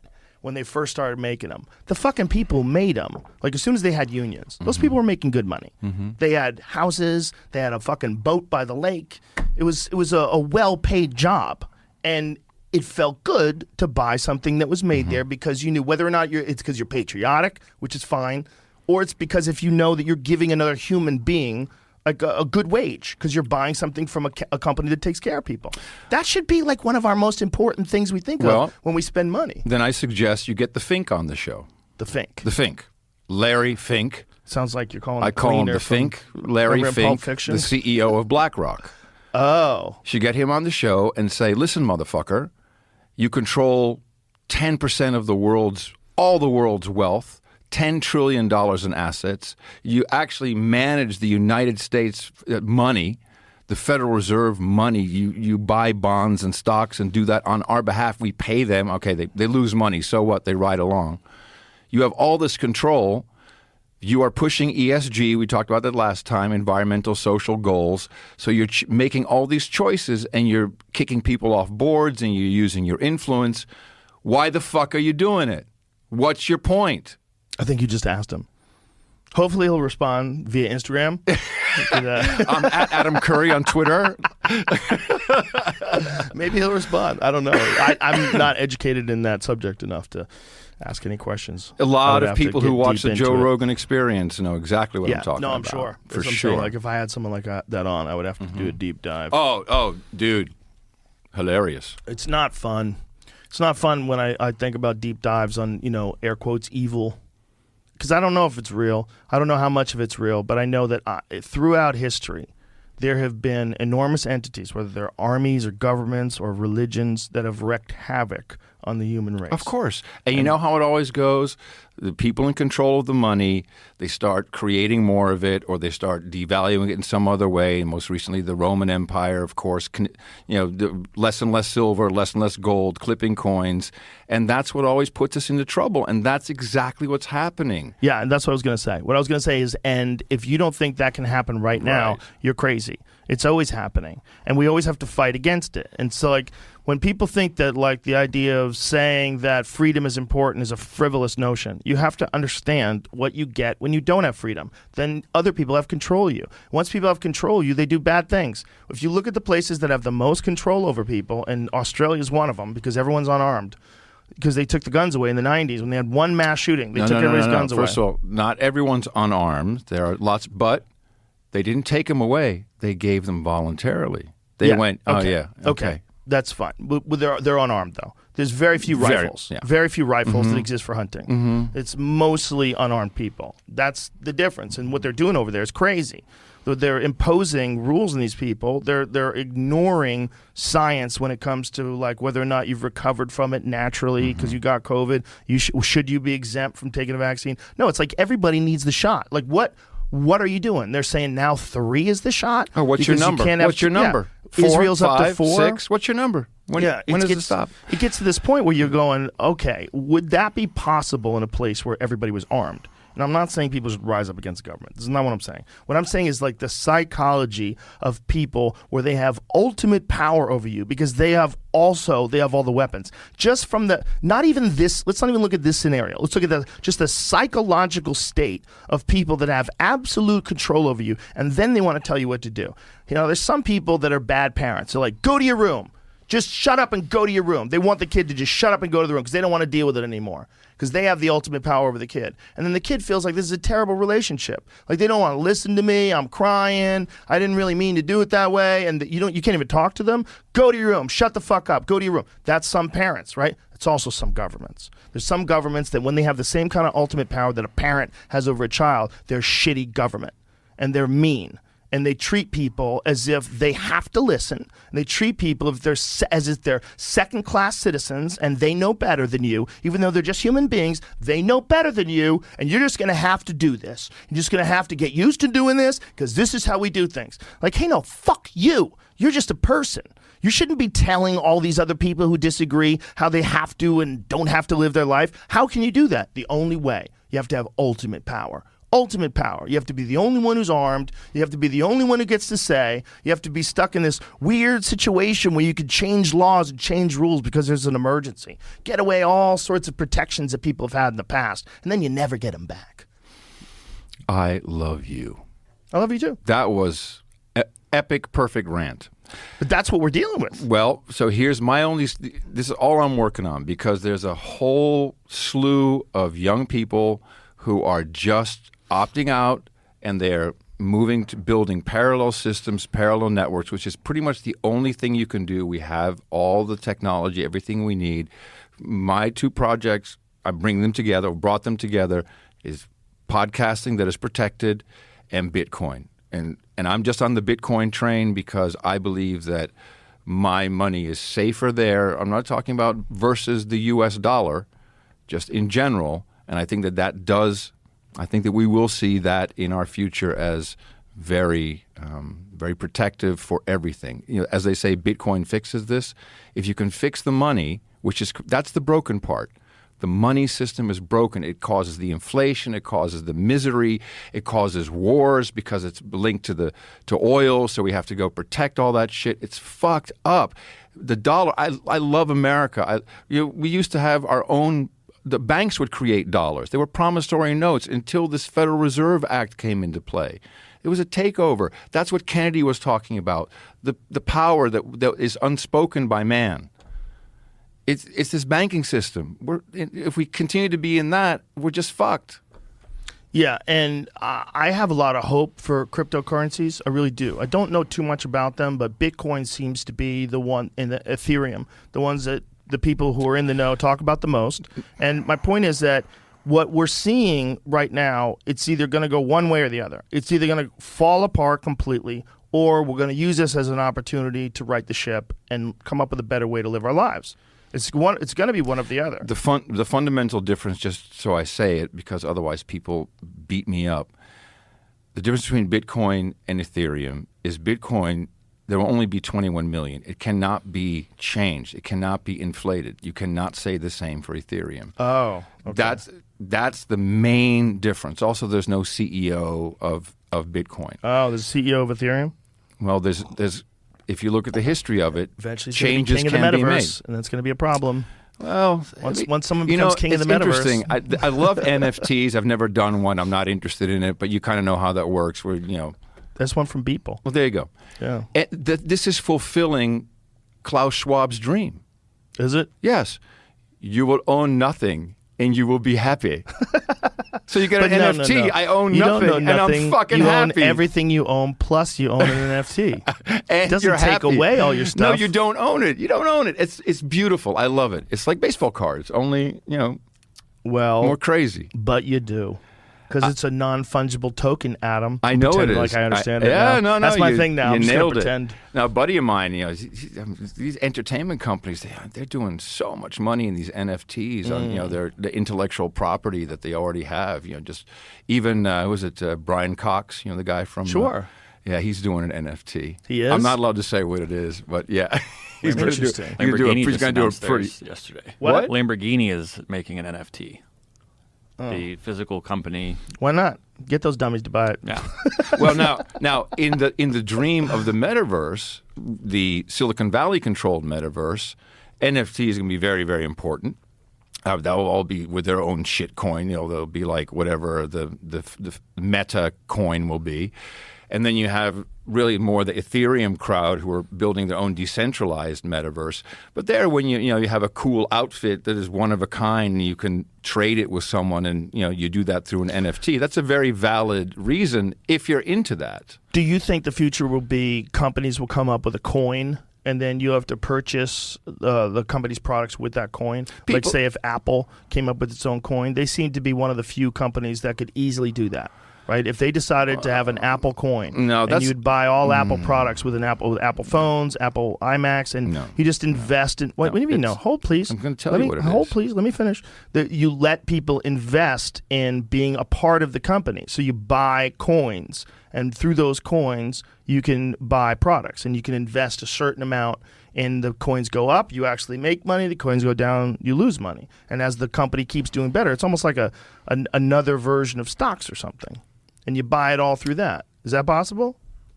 Possible. Now that you heard me all the way through. Sorry, it's a very bad habit I have. That's okay. You're just excited to talk. I'm a fucking know-it-all. I'm very excited about it. You're smart as fuck. You're excited to talk. No, I'm irritated by myself. I'm not irritated by you. Don't worry about it. That's kind of what Facebook wanted.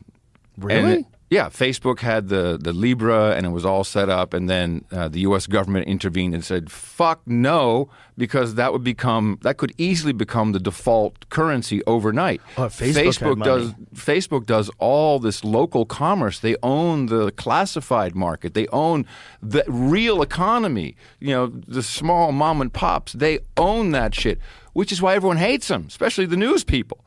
Because they're taking their salaries. They're taking their fucking money away. Newspapers, oh my God. Now, anyway, that's not the plan.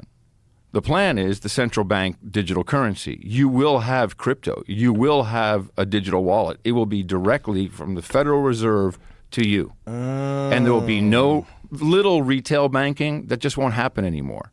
All online. Oh, of course. No more brick and mortar in 50 years? I mean, no. You just use it like you use Venmo now. Use the same way, only you'd be connected to the Federal Reserve, to the central bank. Now you've been completely morphed into where they want you to be, because then they fully control you. Right, but do you think there'll be retail stores. You think there'll be retail, right? Well, if you believe the in the metaverse that Neil Stephenson wrote about in Snow Crash, which I read. Actually, I had metaverse.com for a long, long time. Is that Snow Crash? That's not that film. Isn't there a film called Snow Crash? Snowpiercer. That is no. Snow Crash. I don't think it's ever been. I would hate for it to be filmed. The only thing left in meat space once we live in the metaverse, is Domino's pizza delivery and FedEx and hoverboards. That's all that's left. In that order? Pretty much. In the meat space. I love that term. Yeah, the pretty meat much. space. Yeah. But, I think there's a real possibility that, how about this, just for a scenario, you're already in the gaming world. You kind of love it. You got the goggles on. It's augmented reality. It's virtual reality.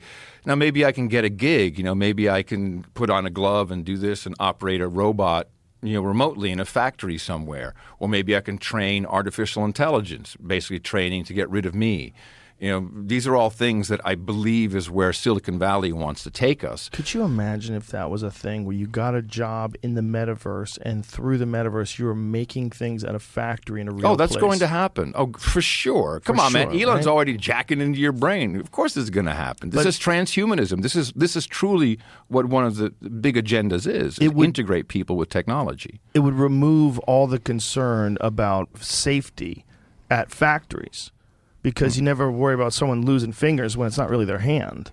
You've got some person who's controlling it remotely. They're nowhere near the actual metal getting cut. They're nowhere near the furnaces. They're nowhere near any of the machinery that could fuck people up. They're doing it all remotely. Yeah. And it's going to look like real life. Yeah. Oh, fuck. So the most important thing is congregate people, get together with other people, hang out. And also be aware of it while it's happening. Be aware of all of it. That's the hardest part, man. That's the hardest part. That is the hardest part because it's too overwhelming, especially if you have a job. If you got a job doing something and then you have a family and you have hobbies and you have friends, you don't have time to be thinking about this shit. And most people don't have the hobbies and the friends. We've been divided amongst vaxxed and unvaxxed and safe and unsafe and stay safe and go with Jesus, and I hate this, and I hate that, and I hate you, and left, right, blue, red. All this stuff is not healthy, and it's probably not coincidental. You've seen these delivery bots, I'm sure, right, that are on the way out. There you go. So this one there you go. This one is shown off at CES. That's how I saw this. What happens if it hits a pothole? Well, the interesting part here is how you control it. It's not necessarily like an AI autonomous thing. It's controlled by a guy in an Oculus headset in his office. And he steers there's your kid's future, Joe, right there. So he walks with you? No, he's he's at home. But wait a minute, but the guy there... He's steering it. That guy loaded it up, just like at the office or whatever. He just put the shit inside and of then it. Hold on. So he loads it at the store, and the other dude guy drives somewhere drives it to your house. Like the Uber driver, if you will. Yeah. He just doesn't even leave. He stays at home. Look at him. How quick before those guys go blind? It seems like it's happening, right? That shit can't be good for your eyeballs. But that's like a metaverse job. I think that's the least of the problems. Doing that all day, they're like, we don't need eyeballs. We're just gonna drill straight into your fucking temple and give you these posts, so you can strap those goggles on. You'll see everything much clearer. But we're already doing this. That's what CAPTCHAs are. CAPTCHAs are literally helping Google train their artificial intelligence. That's crazy, though. How many times have you seen it? Oh, train. Yeah. Bus. Yeah. Thanks. So you just helped train it with pictures that were random, and you helped Google learn what a train looks like. It's important shit, man. I know. Are you a robot? Make sure you matter. check. Show me you're not a robot, and I'm going to use your data. Yeah. Yeah. That's funny that it's actually training artificial intelligence. It's good. It's good artificial intelligence. I mean, it knows what you're interested in buying. They'll let you know every time you open up your email. No, this is not good, Joe. I want to just hear from Joe, my buddy Joe. I want him to say, "Hey, this was a cool thing I ate." I'm getting this new gig with Google, and I'm on their side now. There is one thing, technology I'm legit excited about, and I'm really jacked, and that is... What's that?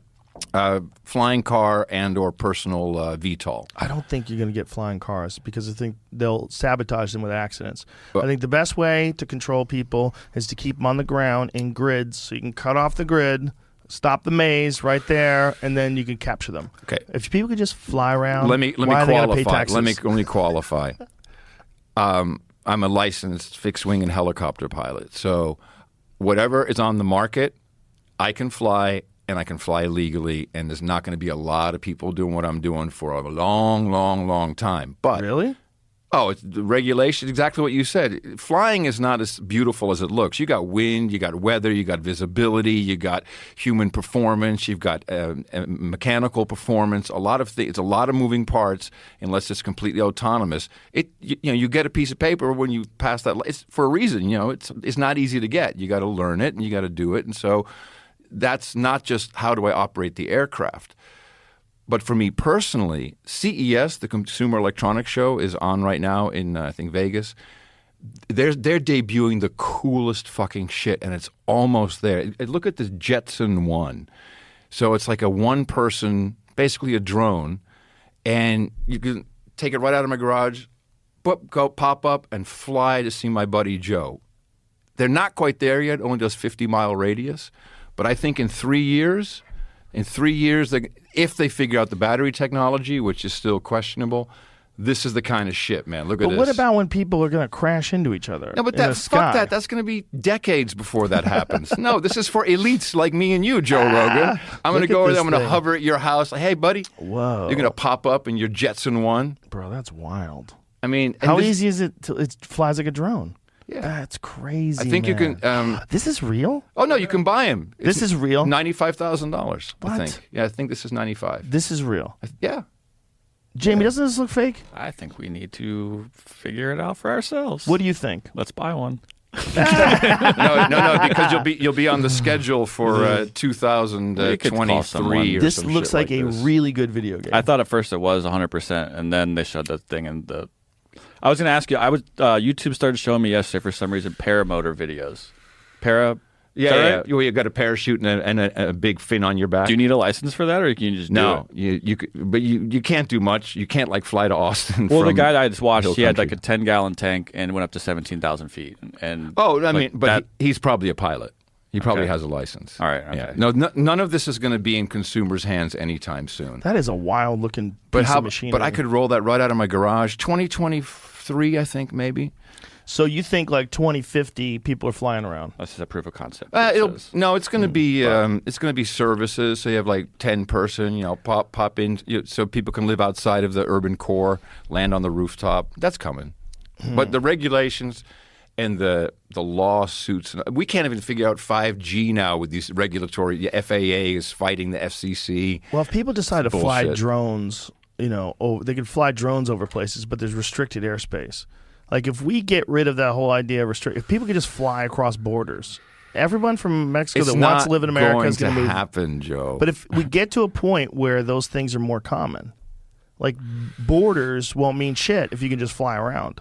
I'm just going to remove that thought. We're not going to have the flying cars. I mean, it's not practical unless we have some new technology, but it will all have to be managed in a full-time grid. Yeah. I mean, so that you have scheduled times. I mean, yeah, in the future, in a futuristic movie, of course, we dream about the self-driving car. Let's make that work first. Right. So the air is a whole. You got other factors going on. No, I'm not saying it's practical. Yeah, but I'm just trying to look out from here to the eventual changing of all the things we do, whether it's transportation. Yeah, I don't know if I like any of it. I mean, I'm just I don't know if I'm I getting like it. old. Do you like cigars? I love cigars. Oh, beautiful. I don't smoke them very often. In fact, only here. I have JRE cigars. Oh, with your mug on them? Yeah. Oh, that's Foundation cute. Cigar Company made them for me. Oh, that's cute. Wait a minute. You know what? These are a little dry. These haven't been in the humidor. Let's try it.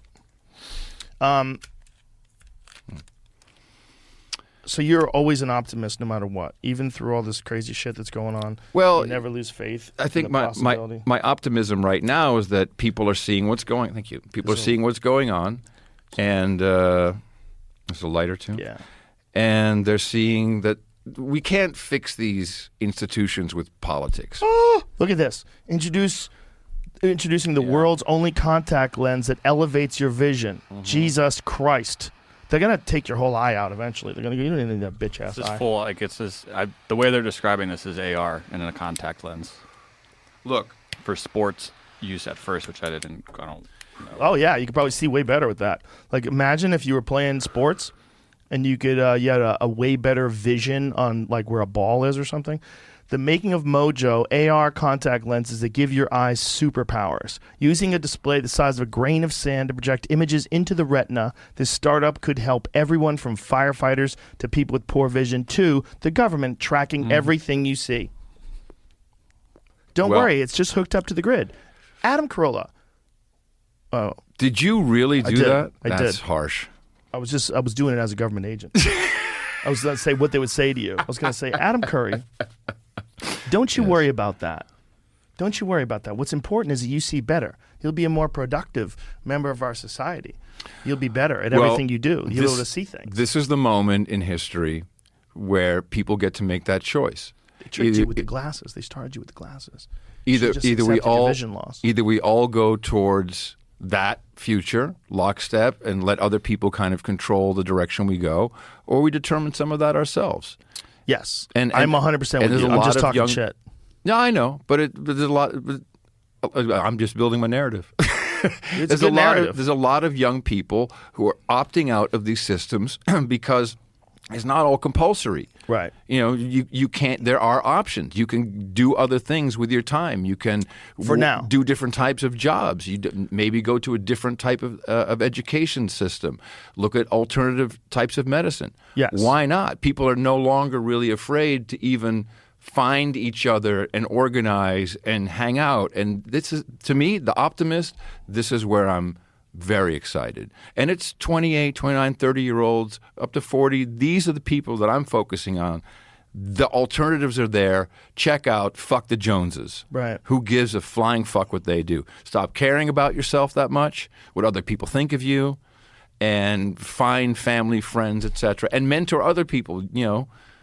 Let's get, you know, a lot of men are doing this. This is a silent revolution of men trying to put together new systems. Some they're watching their taint shrink. Like, well, they're seeing their younger brothers. Dude, your taint is not cool, bro. We got to get some beef in you. Imagine if they came out with a technology that made your taint grow, and they just had all these studies of why you want a longer taint. The marketing would be off the hook. Hi, I'm Adam Curry here with Joe Rogan. Let's For talk every problem, let's talk about your taint. There's a solution. Hello, we're 15. I still love that. Yeah. That's what I love about you. We're still 15. Well, that's a real thing, though. I mean, it's a silly thing to make fun of, but it's a real thing. So it seems like there's so many compounding issues. There's that.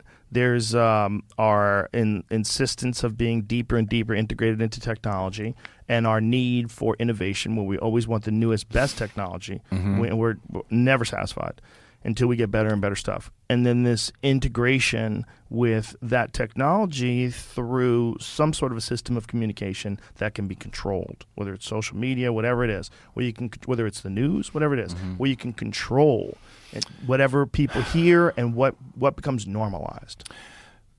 I think the problem here is that the control comes at a meta level. So we've discussed finance. Let's talk about energy now, because that's the next control pincer that is coming down on us. You think that's what all this climate change talk is about? 100%. And they revealed themselves recently, and this was kind of interesting how this happened. So we've been hearing, you know, for years and years and years, we've been hearing about solar, wind, this is all going to be great.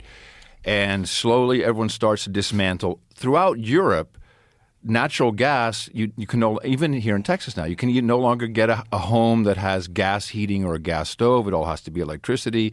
They're removing all gas. Gas is evil. Gas is greenhouse gas. We can't have any of this. Nuclear has to shut down. Everybody shut the fuck up. Get rid of your nuke plants. Germany, they're the ones that went all in. They closed down their gas plants, most of them. They just recently closed down their last nuclear reactor, and then all of a sudden, to the week, the European Union says, yeah, we think we're going to classify natural gas and nuclear as green investments. So there's the reveal. Bill Gates has investments in nuclear, and they're fucking the Germans, because the Germans literally shut down their last nuclear plant. So they realized, maybe it was a plan from the beginning, but they realized that the solar and wind, you can't do it without supplemental energy. Natural gas, nuclear is the ultimate solution. It's not as dangerous as it used to be. And I think they gaslit the whole fucking world.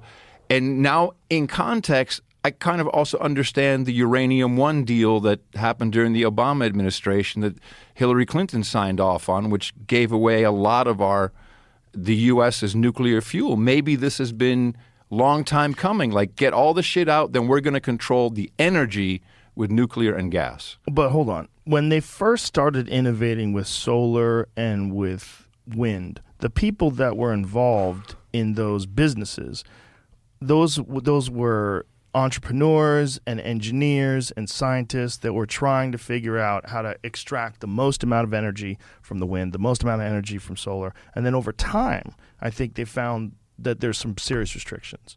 Like, you have to have wind. If you don't have any wind, you don't have no electricity. Like, I flew by in California once, and I looked down at this wind farm, and I'll never forget, none of them bitches were spinning.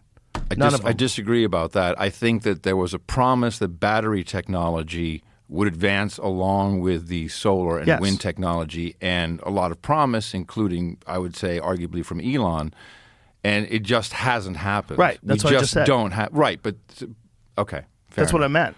You meant the battery technology. All the technology. Okay, it's really that's the chokehold is the battery. The battery is, but it's also the wind doesn't. They don't get much power out of the wind.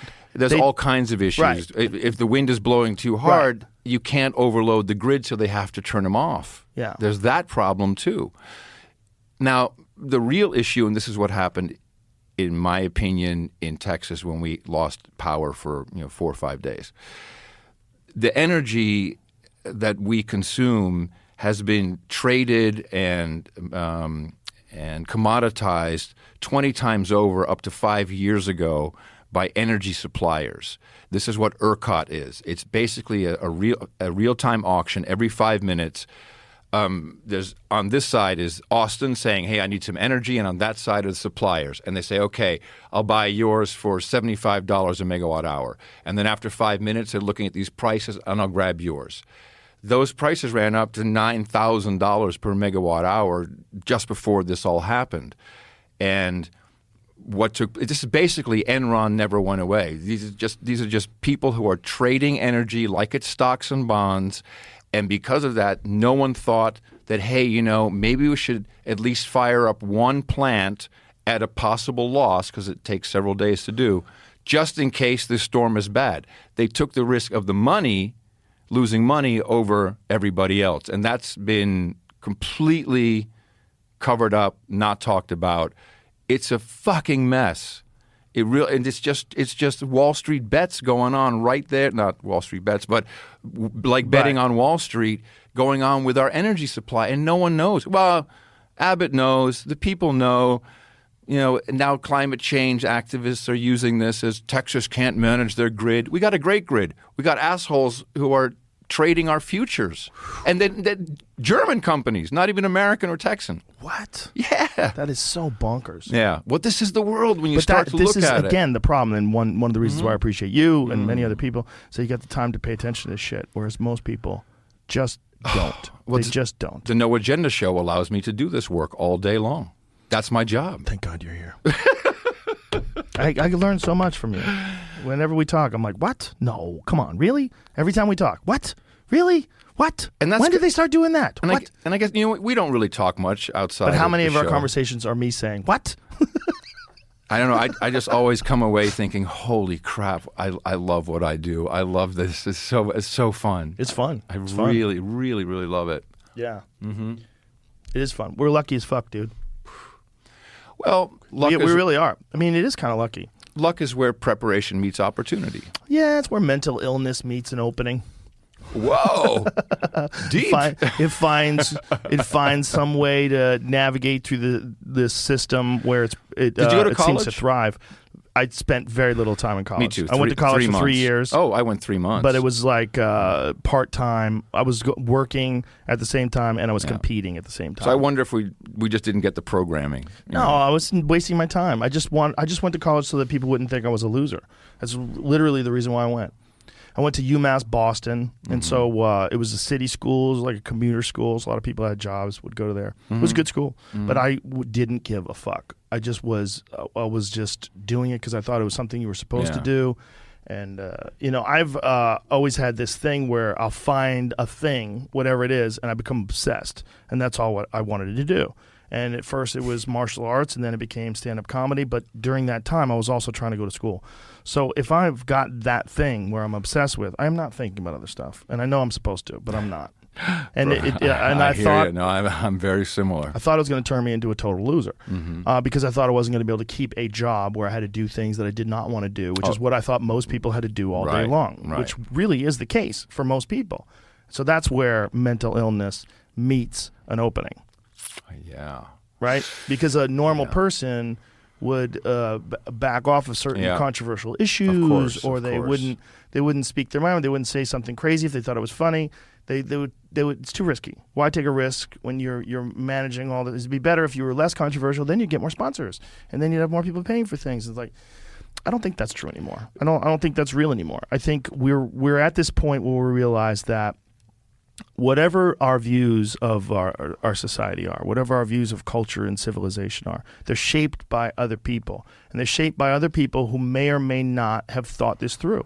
There's examples of people who absolutely have thought this through, and they're fascinating examples, fascinating accounts of people who wrote things down that still inspire us to this day, even people who wrote the Declaration of Independence, and what a bunch of crafty fucks sitting around thinking, how do we write down some rules to keep this thing on the rails as long as possible? It's fascinating, right? But not most people. Most people aren't thinking like that. Most people don't have the time to think like that. They don't have the chance to think like that. But these are all priority is, I think, the difference. People have time. Look, that's the one commodity. That's right there, is your time preference. Is how long you're willing to wait for something. We used to save money. Now we buy stuff on credit. It's that's also just your complete obligations. Reversal. If you wait until you're like 35, 36 years old, and you have a deep investment in a company that you've been working for 10 years plus, and you also have a family, and you have a mortgage, and it's very difficult for anybody to rock the boat. But there's a lot of people that are opting out of that. They're going to live in yurts and having working nonprofit small things, local stores, setting up shops, and that's perfect too. I don't know what Valhalla is, but I moved out of Austin because I was ready. Give me some acreage and let me hang out a little bit. I want wake up calm. and hear birds and shit. I heard an owl this morning. Nice. Let's go. Ooh, ooh. They're fascinating because everybody wants to think they're cute. They're the meanest motherfuckers. I remember one time I was flying home or driving home rather, and this owl flew above my car and dropped a rabbit on the road in front of me. Yeah, sure. Because sometimes when you startle them, if you drive by and they have their prey, they try to fly with it, but then they realize like, hey, this rabbit's fucking move fast enough. heavy. I got to let this bitch go. I can't move. And it just blang, just let it go on the highway, or on the road rather. Yeah, so I badass. pulled over to the side of the road and I got out and I looked at this gutted rabbit. Like all of his guts were missing. To the owl had torn apart. I'm like, wow, we think of these things as being like these Cute. Wise. Give a hoot. Don't pollute. Did you know they can swivel their head 360 degrees? Did you know they know how many licks it takes to get to the center of a Tootsie Roll Pop? One. They can't help but eat. We had a commercial where an owl can't help but eat a lollipop. Remember that? Like that was his shit. Yeah. The owl wanted those Tootsie Roll Pops. But they're awesome predators. Look at that sad programming that is still with us to this day. They kill a lot of other predators too, man. A lot of birds. That's why you want them around. Well, you want them around for the varmint. He's going after that rabbit. Yeah. They have this face that looks cute, but that's just so they can hunt so effectively at night. There's an amazing video, I don't know if you've ever seen it, of an owl snatching a hawk out of its nest in the middle of the night. Yes, I have seen that. Yeah, that's badass. They're beasts, bro. Yeah. And then for every owl, there's an eagle ready to eat And them. of course, that's the important part because the owl represents the Illuminati, but the eagle represents America. America. Yes. It's funny that we have an owl, like an eagle rather, as our national animal. Why? Like, they wanted to have a puppy at first. No, it was going to be a pit bull. No, it was the turkey. Ben Was it Franklin turkey wanted. first? I think Ben Franklin wanted to be a turkey. Yeah. I thought it was the dog for a while. It was a dog. I think it was a pit bull. No. No, really. Yeah. They wanted it to be, there was a push. For our U.S. symbol? Yeah, for us to be our national animal. Yeah. I forget when this was. I want to say it was like early 1900s, which kind of makes sense because like if you have a loyal dog, especially if you use them in a rural area, chasing off wolves and I have one now. hunting and stuff. Back then, a dog was like super important, especially like in the 1700s and the 1800s. Like you had dogs to let you know that wolves were nearby. That was real. Like you had to really, they were going to eat your cows. You had to scare them off. When I'm looking it up, it says the bald eagle is just the national bird, and we have a different animal as the national mammal. We do? Yeah. What is it? American bison. Oh, yeah, that makes sense. That's pretty cool. Yeah. They're just doing that because they're going to corner the bison market and stop us from hunting bisons. And what they're trying to do is bison is better than beef, and they're trying to get rid of beef, and they're moving beef out, and they're going to start with this plant-based meat. But really what they're trying to do is get the bison back. And once they get the bison in place, they're going to say, well, this is the national animal. You can't shoot a bison. Only we can shoot a bison. So we know how many bison can get shot, and we'll control all the bison. And the bison will be the only way you eat. And you're eating too much bison. Your kids are too big. Look at you. You're growing too tall. You get less bison. Move over, bald eagle. The U.S. has a new national animal. Oh, this is in 2018? 16. 16? Yeah, they changed it to the bison? Mm-hmm. Oh, these fucks. See? I'm telling you, bro. So, where we live now, I get up in the morning. There's like 8 deer right on my property, which I could take them out so easily. Yeah. What is the big deal with deer hunting? It seems quite simple. You just sit in your living room and just silly goose. blow the fucker away. That is not deer hunting. Those are deer that live around people.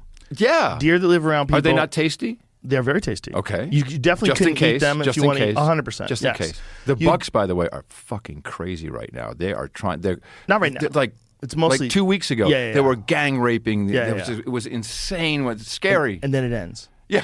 Then it's over. If They're they go done. Yeah. shithouse mad Yeah. for a couple of weeks and then it Yeah. ends. The thing about those animals near you is they're only there because people won't shoot them. See, like if you go to Yellowstone, right. they figure it out. Yeah. Like if you go to Yellowstone, you can take selfies with like a whole like beautiful herd of elk. They're hanging out. Yeah. Just hanging out there. So like Yeah, there's that a makes fucking sense. Coca-Cola vending machine. And I have a selfie with me in front of it. I think I put it on Instagram. Of me in front where these deer behind me. I'm smiling. Like, these elk rather are just hanging out. So they figured out that wolves won't go to the visitor areas. So the elk just walk down the street. Like if you go to Evergreen, Colorado. Evergreen, Colorado is famous for having elk walk down the center of Main Street where they literally stop traffic. And they'll have elk fights where they smash into each other in the middle of the street. It's wild, man. They crash into people's cars. It happens all the time. Like I have friends who live there who send me videos looking out their fucking front window and an elk screaming on their lawn. A big ass elk, huge, because they figured out that people won't hunt them there. So they go there. But if you go to the woods, those elk act radically different. They smell you and they run. They just catch your wind, their ears go up and they're gone. They all run off and they bark. They I foresee a problem because I think there's too many deer right now near me. Should we be getting rid of them? If you started hunting them, they would go away. They would find a place where we people might aren't. need to do that eventually. It just seems like Certainly. there's too many. You know, because the hill country is building up with non-hunting people like myself. Yes. You know. Well, there's plenty of people in Texas that hunt, but the thing about Texas is it doesn't have much public land. Texas is mostly private land, so you either have to pay to get on someone's land or ask them. Like some people will let you get on their land. Have you been to Uvalde where the big ranch is? No, I haven't, but I heard it's awesome. My point is that like for a regular person, it's hard. It's hard to get the money to do it.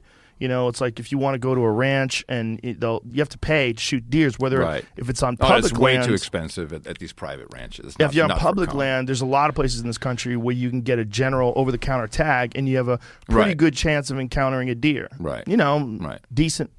But on these ranches where there's a lot, you got a fucking 100% chance of encountering deer. They're all over the place. Right. So it's a weird form of hunting to a lot of people. Like a lot of people don't like the feeders, the whole situation. But if you want to like get meat, it's the best way to do it. Yeah. Like if that's what your concern is, like let them roam around, and then every now and then when they're eating, I'm gonna whack one. Like that's, but it's kind of a different thing. Okay. All right. That's how it would be in your backyard. Thank you for correcting me. Thank you for correcting me. So if you wanted to keep, my point is, if you wanted to like almost farm. What you do is you leave food out for the deer. I don't even know if this is legal, so don't do it. People have feeders all over the place. Okay, well then it is legal. I mean, it's probably legal. It's probably here. legal. Texas, yeah. you can buy a tiger. Texas is pretty loose with what they allow with wildlife. Just saying. So, but if you did that, then you would establish that there was always food there. So you would get a steady amount of deer there, and then every now and then you whack one. Yeah. But if you whack one with a bow and arrow, it'll be way quieter and probably not freak them out as much. So like they probably won't even know what's going on. One of them gets hit, whack. There's a noise. They run off. And then they fall down. I and told you gone. about the kangaroos, right? When I went out with the kangaroo shooter in Australia. Yes, you did. That was just too funny, man. You shine middle of the night, shine the light. Kangaroo's like, whoa, bullet goes in. The kangaroo next to him, just like, whoa. It's and for them, it's actually they're important. Not cute. Kangaroos are odd. I think they're fascinating, but they're cute. very prevalent and they're aggressive. They're very aggressive, especially the males. Some of them, crazy. some of them are way bigger too, right? Which one's the big one? The red one or the gray one? Fuck, I don't know. One of them gets real big, like 7 feet tall, 8 feet, yeah. Which is just fucking. You don't expect that. You expect it's kind of scary. If I'm standing in front of a fucking 7 foot tall kangaroo with jacked arms, like you're in real danger. How much does it weigh? You think 300 pounds? At least, because they're beefy. Those ones that you see that are super jacked, I always wonder, have they been like tricking that one into working out? Like, is that just for the video? We have such a skewed view of what the kangaroo is, and we have a skewed view of Australia. Because I did a documentary there in 1990, and I still came away with, "Aye, mate, Australia, this is a knife, mate," that kind of like Crocodile Dundee, and then. Sadly, when it comes down to it now, all these years later, they started as a prison colony. They're used to being locked down, and that's what they're accepting. Do you think that's what is happening here? I think a lot of it's culture. Look, Joe, we have the same Omicron here as in the Netherlands, as in Germany, as in Austria. Everything it's the same. Yeah, but thing. it's not. But hold on a second. Let me stop you there because no. We do have the same Omicron, but that's not the majority of the cases. The majority of the cases right now, from what I just read, was Delta.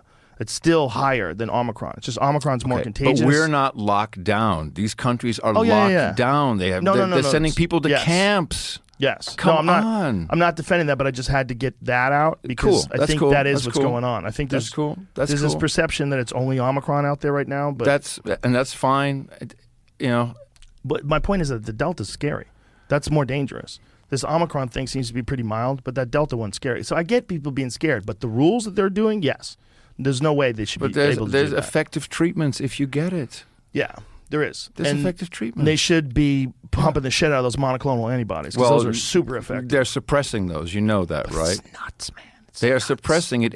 I've seen the emails in the health systems. Yeah. We're limiting supply of monoclonal antibody. However, the new Pfizer oral pill is really quite effective. Here's the statistics. You should prescribe that. So are they handing out that Pfizer pill already?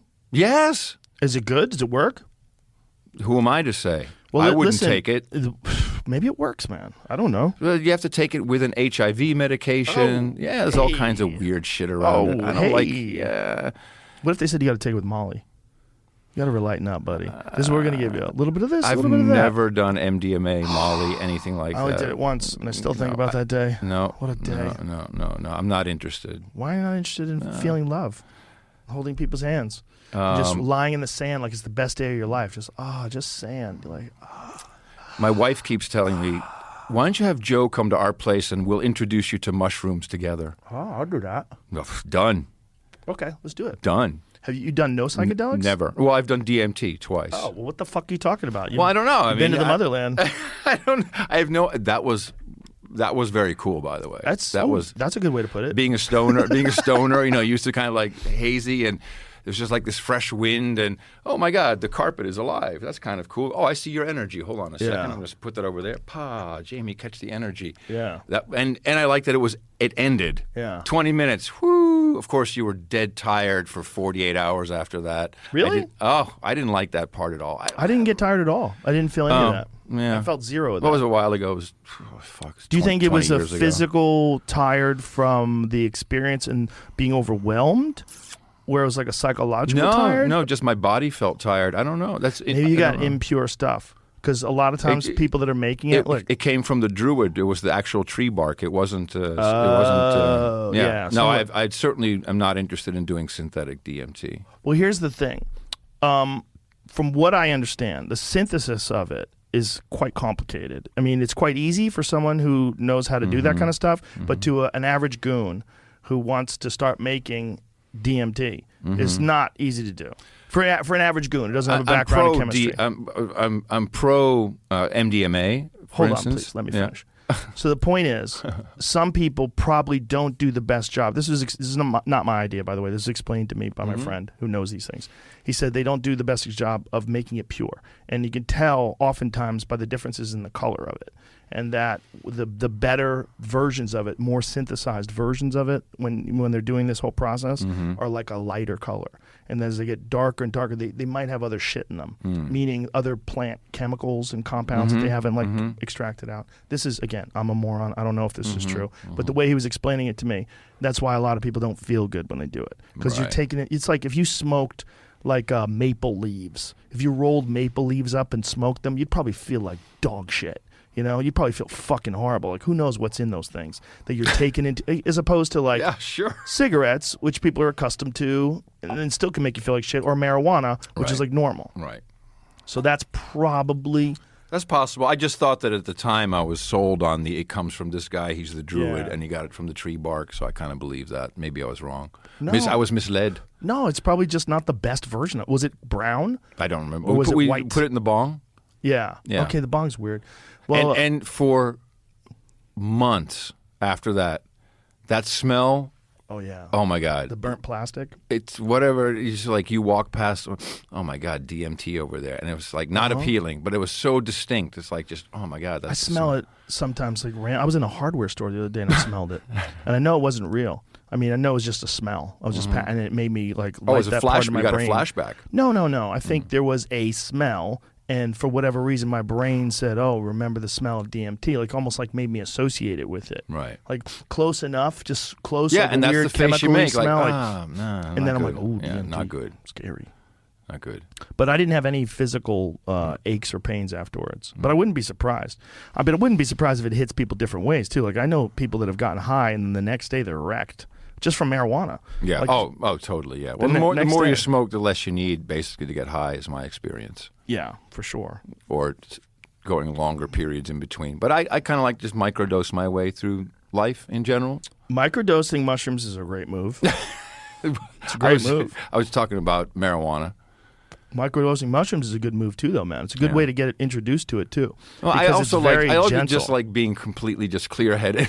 Yeah, and enjoying a good meal with a glass of wine. You know? Sure, I like that too. It's not like 24/7. No.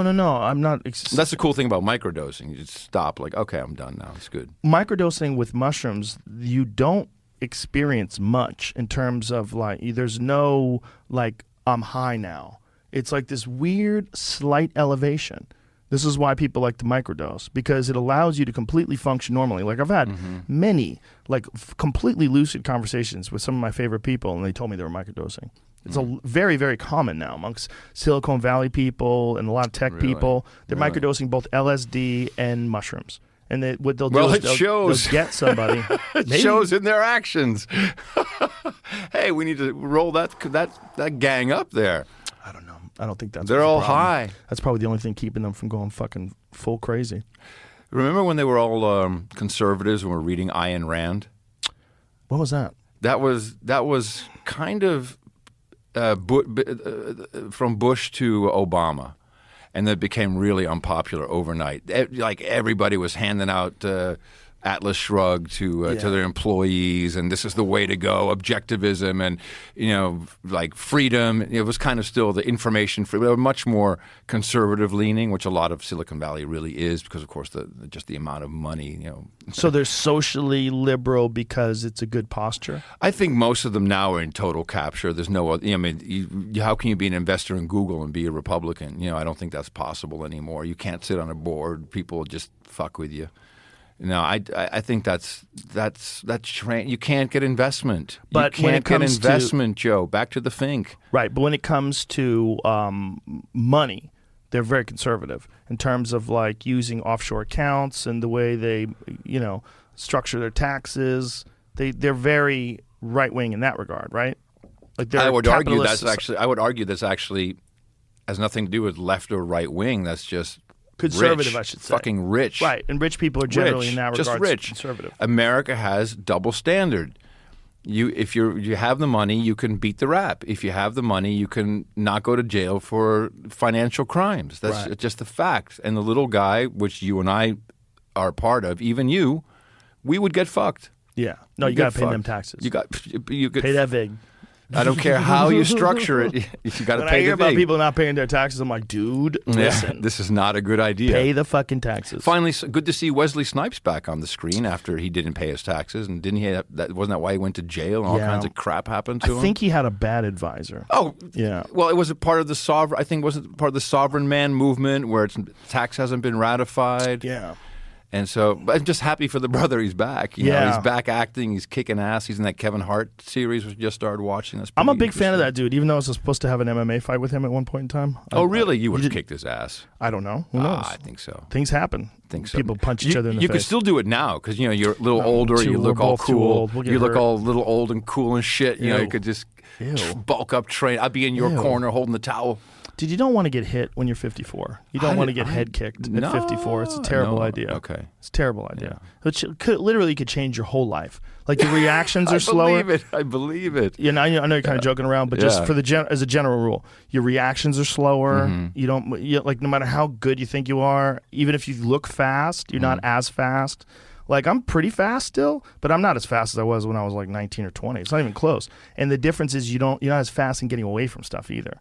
And if you get head kicked at 54, you might wake up a totally different person. You might wake up like really sad, serious depression. Oh, really? Oh, serious depression. Happens to a lot of people with like severe head injuries. And believe me, getting head kicked is a fucking severe head injury. It's severe. Yeah. If someone wheel kicks you in the face and knocks you unconscious, I mean, it's like getting hit with a bat. And when people get hit with a bat, like they're fucked, man. They lose memories. They have like severe problems sometimes with their endocrine system because their testosterone shuts down. Because apparently, it's a shock to the system. Yeah, when you get rattled like that, your pituitary gland is very, very delicate, and your pituitary gland gets rocked. Like Dr. Mark Gordon covered that with all of his TBI research. That people that were like kicking down doors and blowing up things in the military. Military, sure. Yeah, lots of brain trauma. Football players, a lot of fighters, and that's where this all comes from. Is that the brain's like super delicate. There's like real good therapies that they've devised, like magnetics and some other stuff with hormone replacement and stuff. But make no mistake about it, like getting hit in the head is fucking terrible for you. This is why I always protected my head with a big helmet of hair. Nice. I tried. Yeah. I did. I didn't mean it that way. I'm you sorry, did? brother. No, you're hair shaming me. Whoa. No, not at all. I didn't mean it that way. No, but listen, that's one thing that I'm not insecure about anymore. I was when I was younger and I was losing my hair. Yeah. But now that I've shaved my head, I wish I could have shaved it from the beginning. I would have definitely shaved it from the beginning. It's so much easier. Well, it took me decades to just cut it short. Just fucking cut it. And now, like, oh my God, I actually get my hair wet under the shower. I used to have to shower like this because it would take forever to dry, to tease, to spray. Lovely locks. You have matured from a beautiful, pretty man. You've said this so many times. A perfect gentleman. Like you're like an established, a silver fox, an established gentleman at your age. When you were young, you were boy pretty, but you still managed to be intelligent. I was not boy pretty until I got on television. I was awkward, had the wrong pants on, had shitty hair. How is that possible? You're fucking beautiful. This is my God damn it, Adam Curry. This is my Swamp Thing appearance. This was Hollywood. Shut your mouth, Curry. I can't look like that. You're beautiful. You're beautiful. I think I was lovely, 25, 26. Yeah, perfect age. Yeah, you're a goddamn ripe peach. Yeah, look at you. Yeah, look at you, fella. You know. Well. That's what I love about your direction, like the way you've gone with things. Everything's decentralized, the way you do your podcast, the way you have people kind of donate and support it, the way you have everything set up. It's really fascinating. I can't wait to welcome you back. I'm eventually probably going to have to go to something like that. Brother, I'm there for you. I take care of you. We make that shit work. We'll get you paid in Bitcoin in real time. Bam, value for value. Streaming Satoshis. It's fine right now, though. Everything right now is working really well. You're good now, of course. But you got negotiations coming up, obviously. I'm not worried about that. I'm not even thinking about that. You got great people around you.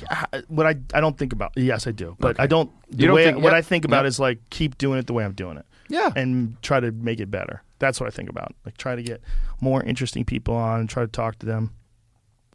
Use a real lighter like a man. When you're going to light a cigar, you should use a torch. Sorry. I just have a wimpy. Yeah, thank you. Don't be wimpy, bro.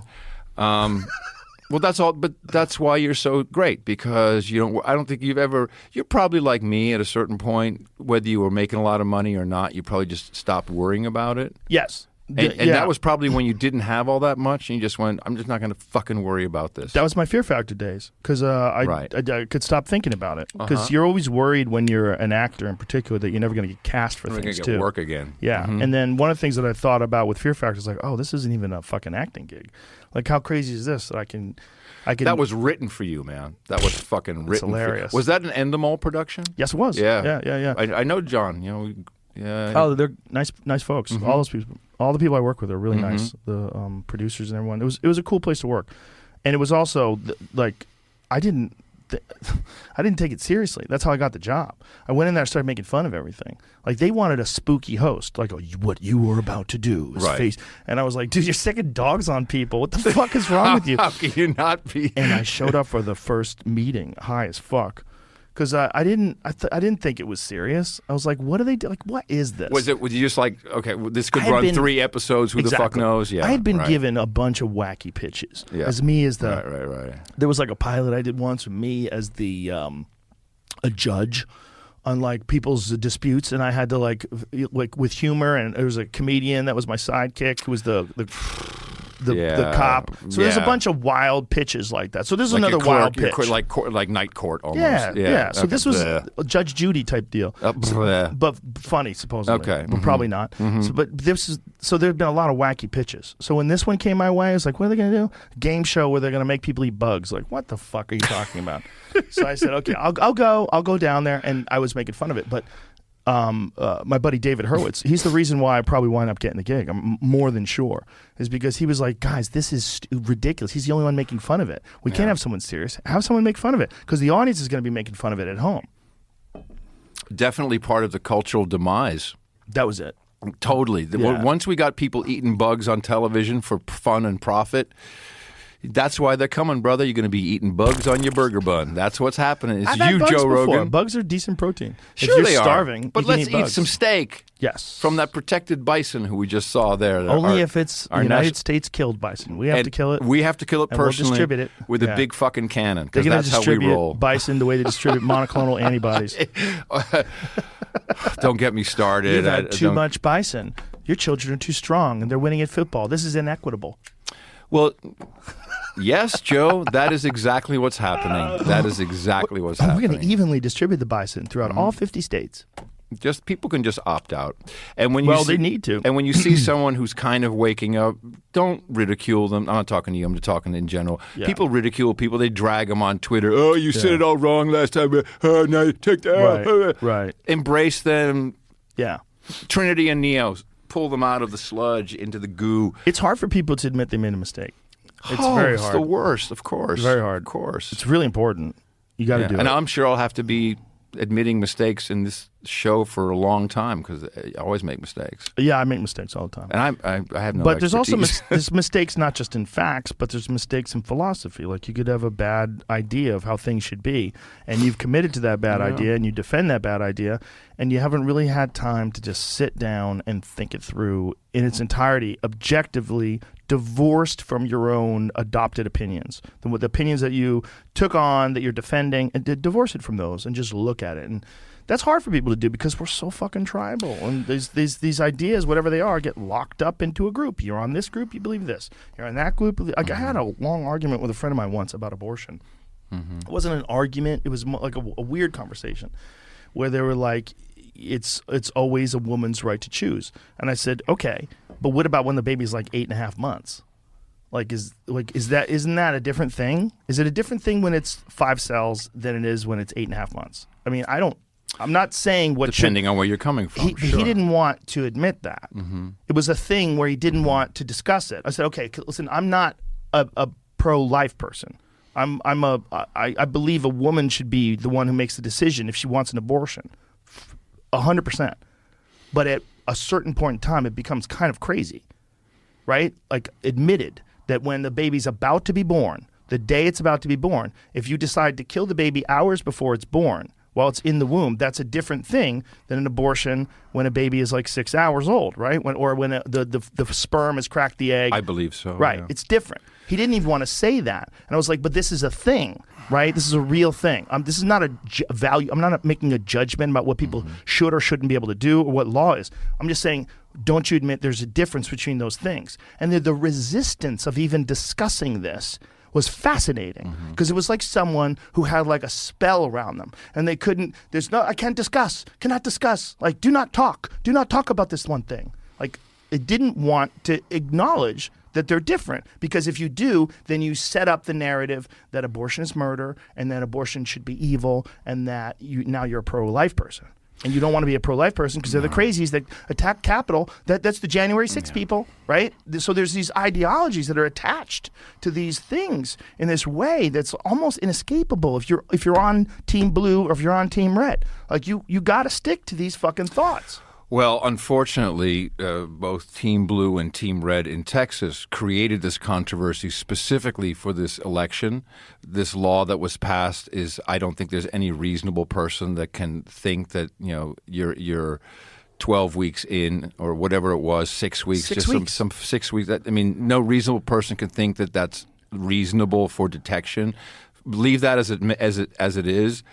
Then the whole, which was not true, you can rat on your neighbor and the Uber driver can report you. That turned out to be not true. You can sue a clerk who issues a license. The whole point is it's not about the actual choice of a woman or the life of the child. It's about who fucking wins the election. And that's what they do. And I hate them equally for that. So that's who do you what think, they're doing. This was my super cynical tinfoil hat thought. I was saying if I was like a progressive person, I would promote some ridiculous law that's definitely going to get overturned. That way people get up in arms. I think the Republicans in Texas slipped and they let this one happen. Do you think they let this happen because the Democrats let it happen so they'd be able to hammer the Republicans in the 2022 midterms? That's what I was asking. Yeah, exactly. See, you all nailed it. tinfoil hat. You nailed it. No, it's not tinfoil hat. You're now a political consultant. Are you a Fed? He's fucking dragging me into the most ridiculous ideas, and I agree with him. I know. You're influencing me. Are you an influencer? Yes. This is the issue and it's been driven. We are afraid to sit down and have honest conversations. Yes. I'm honest with you 100%. I believe know that. you're the same with me right now at this moment. Yes. When I do it with Mo Fax, we're honest and we're very different. He's black, I'm white, both American men. A little age difference. Dvorak and Curry, it's honest. My wife and I, we talk honest. People need to be honest with each other. Yes. The truth has been lost. We're hiding.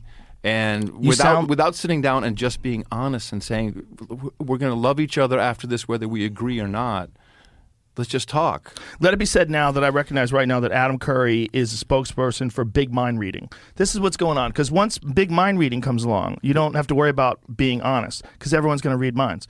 You're going to promote this technology. It's going to be decentralized mind reading technology.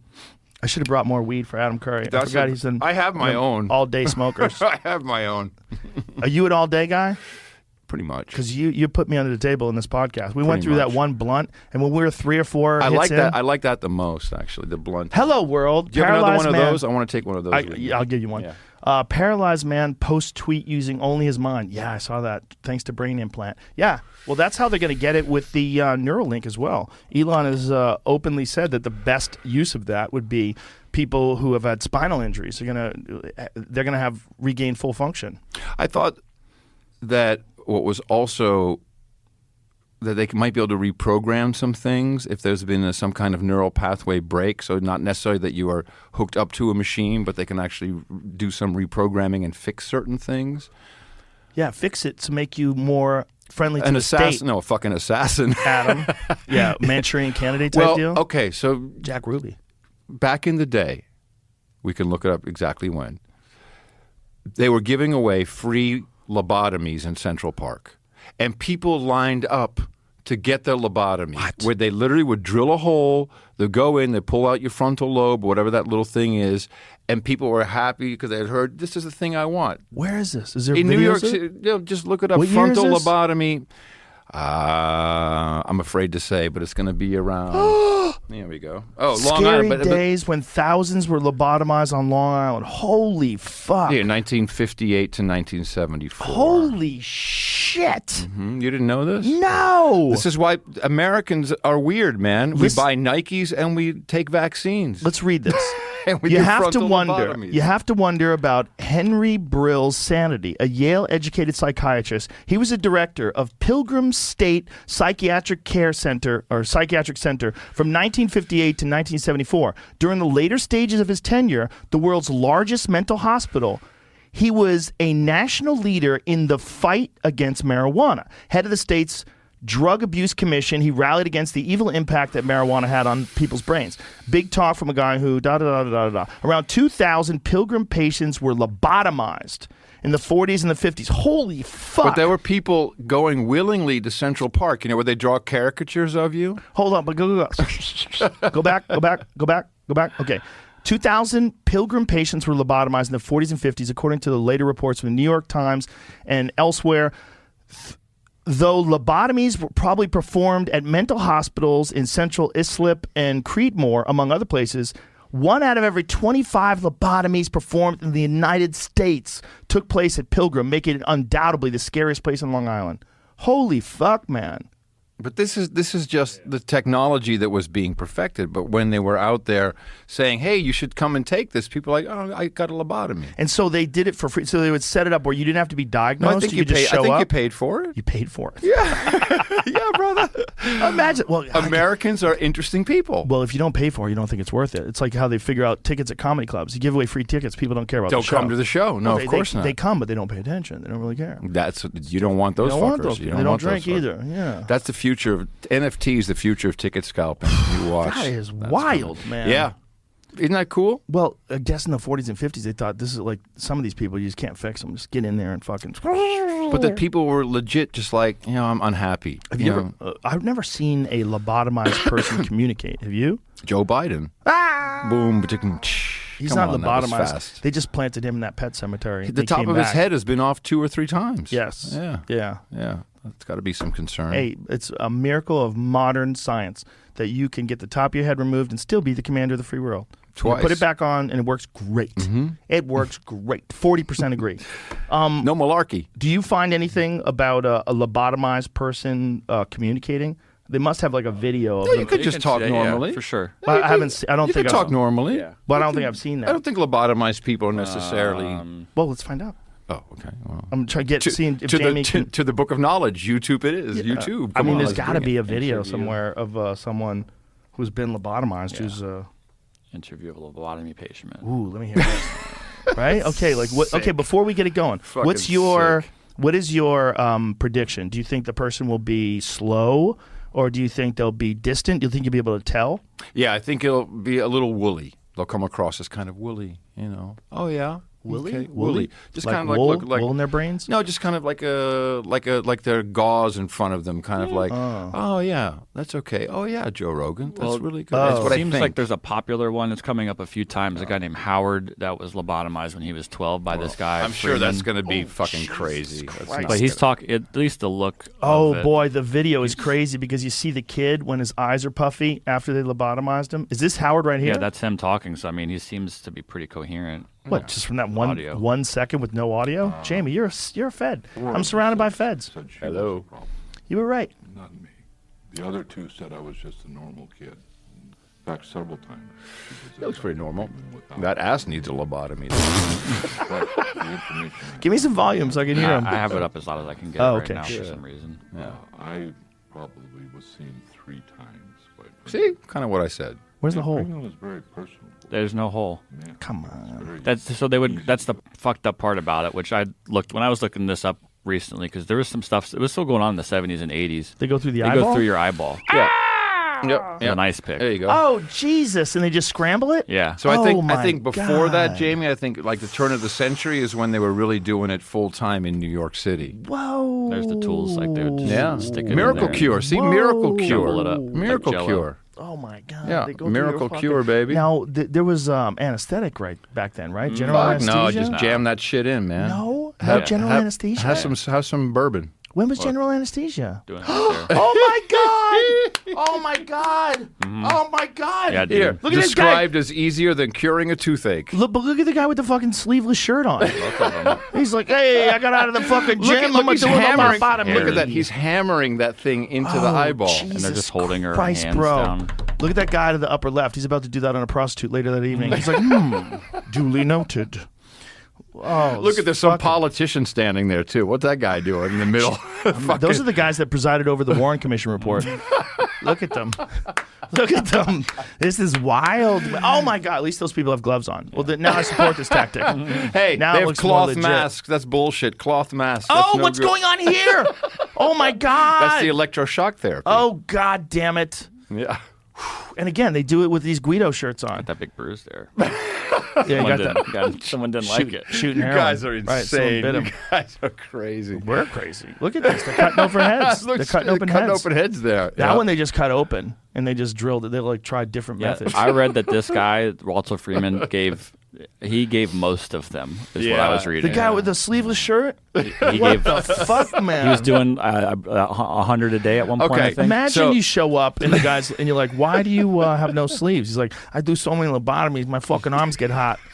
He's like, he's sleeveless, like he's at Gold's Gym. So, but just imagine the newspapers are like, this, you see it, it's like, this is great shit. And Americans, of course, went, that's great shit, man. Everyone's doing it. Let me get a fucking lobotomy. Right. That's- Hello. it helped me. This It helped me cope. This is our culture. Right. We have to be cognizant of that. It's not necessarily healthy. Well, when the someone's things we cranked do. out on opioids, isn't that some kind of it's a similar type of a deal? It's not a lobotomy, but it's most certainly a reduction of who the fuck you are, and you drop into a daze, Well, a trance. Opioids is really truly evil. I mean, the problem is you can't stop. Getting off of it, from what I understand, you literally feel like you're dying. Like Yeah. you are dying. It's very hard to stop, and that's the problem. So the mislabeling, all that shit, is what caused the problem and continues to cause it. I haven't done it. You haven't done it. Now, according to Dr. Carl Hart, who I respect deeply, It's life-saving for some people. he's a different character, and his take on it is that getting off of opiates is like a flu. It's Oh, just really? like, yeah, he's like, it's not that big a deal. And he said it's greatly exaggerated by Oh. pop culture Oh. and the way. And then Gabor Mate, Really? when he talks about addiction, he said most of it's tied to trauma. I mean, some of it is clearly genetic. That would right? make sense, With yeah. some folks, it's clearly genetic, like a whole history of alcoholism in the family, and that people, you know, we all know those alcoholics that they have one drink and then fucking shark eyes. They're like they're gone, and they're whatever the fuck goes on in that alcoholic, it's a different thing. Like they have a couple of drinks and they're gone. They're not even there anymore. Yeah. You're like, hello, Yeah. like they can't communicate with you. They're whacked out. They're gone. Well, I think that is. We got to take that into consideration when it comes to heroin. But for Carl, when he was and I hope I'm not fucking this up, but he was a very straight-laced guy. He wasn't into drugs. Then he became a clinical researcher. And during that time period, when he started really understanding the mechanisms around these drugs and what they actually do, and then all the unjust laws, like the difference between the sentencing for crack versus cocaine, which is crazy. Sure. Because he's like, they're exactly the same thing in terms of the effect on the body. And he was explaining all this stuff to me. He's like, he loves heroin. He says, heroin's wonderful. He goes, if you get pure heroin, he goes, it's beautiful. It makes you appreciate things, makes you appreciate your relationship. It's like that's not, the heroin's not the problem. The problem is that it's illegal, that you're buying stuff that's laced with fentanyl, the public perceptions of it, the way we look at drugs. And his idea is you don't want a world that's drug-free. You want responsible, educated drug use. And when it comes to a guy who's a professor at Columbia, a brilliant guy, who, by the way, looks like he does a lot of drugs. He's got like crazy dreadlocks. Is he an influencer? Well, he influenced me. I mean, not that I tried heroin, but he influenced me to there's a- change my thoughts of what you know. We have these ideas about how hard it is to get off these drugs. Well, for some people, it is, right? Like for some people, you can get drunk and you don't want to get drunk again. Some people, they can't stop. Well, clearly, no medication is good for everybody. That's just Yes. unlike Right. unlike the mRNA, which is one size fits all. What's your Right. number? So I can't speak towards opioids or heroin because I've tried neither. I think there is a difference, but most importantly, we're just being lied to and just being told that there's no addictive properties to it. Right. When your dosage is just upped and upped and upped and upped, at a certain point, I think that I just wonder how much of that detoxing is painful or not. I mean, I've only heard contrary to that opinion. No, I'm sure the flu sucks. Don't get me wrong. The flu's fucking painful, right? If you've had a bad flu, it's awful. Sure. Your body aches. Yeah. You're sweating like crazy. But what he's saying is it's like that. You get over it. It's not like that. You can physically live, yes, of course. But 2 drugs you can't. Alcohol and benzodiazepine. Yeah, Those the 2 drugs. The benzos are the dangerous ones, yeah. That's the Jordan Peterson story. Yeah, oh my God, and what a story that is. It's an amazing story. How fucked is that? It's an amazing story, especially when you realize how smart he is and that he didn't know and he got roped into it and then he couldn't get off of them. Oh, there's a lot of very smart people who are doing really dumb things right now and they just don't realize it and it's, you know. Yeah, they're either uninformed or misinformed. Underinformed and over-socialized. That too. That's a real problem in our society. Well, especially when it comes to the idea that everybody should be taking something to like control their mood and control their this and control like maybe some people should be. How many kids in your daughter's classes take meds at some point during the day? You know what? If I really started digging around, I'd find that information. I don't have it. I don't know. Yeah, no, I know a couple of teachers in Austin, and it's a lot. Well, I don't know anything about that, but what I do know is that I used to have a family that lived fairly close to my house, and their kid, they put him on something real early on, and I don't think he needed anything. He seemed like a normal kid. He just had a lot of energy, and they were deciding that he had too much. They decided he had too much energy, and so we were all like, you know, the people that knew the kid were like, what the fuck? Like, you can't say anything, and you don't know what to do, and you don't know if they're right. Like, maybe they're right. Maybe he does. Maybe we only see the best version of him, and maybe when he's, I don't know. But it's scary to think that he could have been just a normal kid with too much fucking energy and bouncing off the walls, and the parents didn't want to deal with it. Or maybe just normal kid energy. Just seem like a lot. Kids are like puppies. They have wild, fucked up energy, and they tear up your shoes. Especially boys. I think, like, if I was with the wrong parents, you know, when I was young, I would have fucking for sure been medicated. And then people are like, well, that's good. You should have been medicated. I don't know if that's correct. Because I think that there's a whole reason why we have all those wacky ideas bouncing around inside of our heads. It's what made a human being elevate from what it used to be a million years ago. We're stunting people's brains. You're stopping it from thinking. I mean, how can that be good? You got to have people that want to become mathematicians, and you got to have people that want to become rock stars. You got to. And you got to let them be whatever the fuck they want to be. And some kids, they don't have a lot of energy, but they want to sit down, they want to compose music. That's all they want to do. Some kids, they just want to do backflips off trees. And you got to, both of those fucking kids, you got to kind of like figure out what works for them and let them, it's the spice of life, this variety of humans. But when you're a kid and you're in school, they want you to sit down and pay attention. And if you don't, they're going to fucking drug you. Yeah, that's another part of the system that has to be changed. Yeah, it does. It really is. It does. Kids got to be kids, man. But it's hard. Yeah. It's hard for those little fuckers.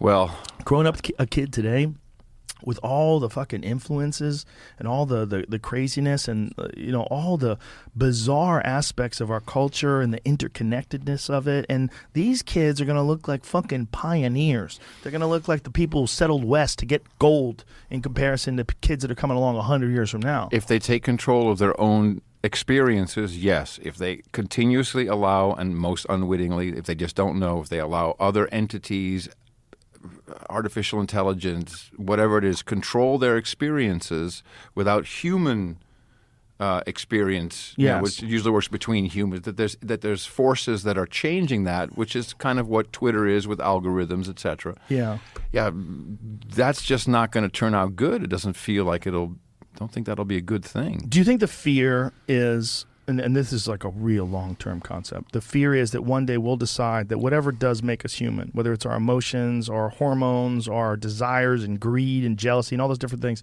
are all a problem, and they're not helping us achieve our goal. And all those things can be slowly edited out. Because think about all the damage that emotions have done. Think about all the crimes of passion and all the fighting and all the hatefulness. If we could just tamper those emotions and get them into a far more controllable vibration. And we can do that through CRISPR or whatever the fuck they decide to use, or whatever Neuralink or whatever the new jazz is that comes along. Influencers. If they can figure out a way to say that what makes us human, our ability to emote, our ability to scream and to play crazy songs and to tell funny jokes and to write meaningful poems, and all that stuff is a complex like mess of shit that we can't control, and it's led to the demise of our civilization. What do we love? We love being together and love and camaraderie, and we don't need emotion. We just need love. So we're going to engineer out the bad parts and keep only the good parts. And by the way, love is love. It doesn't matter who you love. It doesn't matter. Love Synthetic is love has been proven in 16 different trials to be just as effective as real love. That's right. Now you can get your 5th booster of love. It will make you die 20 years earlier, but those 20 years suck anyway. It'll be great. It'll be great. It'll Take great. me out at 80. Who wants to be 100? I'm going to be 98. 98? Yep. That's just under Betty White, out of respect. Of course. Out of respect. It's my number. Now, my grandparents got really old. That's a good number. And both had hair. Yeah. Do you eat healthy? Yeah. Oh, yeah. Very healthy. Yeah. Beef, fish, almost no pasta. Yeah, that's the move, man. Yeah. Raw vegetable. Raw. We just buy vegetables, cook, and then in Fredericksburg, where we live, there's some pretty damn good restaurants who are really cooking up some good shit. That's nice. Yeah, that's really nice. Having good places you can visit that are near you, and that's also, isn't it nice to support like a nice local restaurant? Oh, you get to be friendly with the people. Yeah. Know the wait staff. Hi, everybody. It's nice. I love that. Of course, cool, right? Of course. Yeah. But people are seeing this. Silicon Valley people are the first ones. They're like, shit, Elon Starlink is up. I don't have it yet. I'm on the wait list. I can live anywhere I want. There's a wait list? Yeah, I've been on it for 2 years probably. What's the holdup? Not enough satellites in space. Is that what it is? He hasn't really? blanketed. Is that good? No, this is a total military project. Elon is just selling it to us as cool internet, which is great. Do you think he's a part of the military? Elon, everything he does is for the government.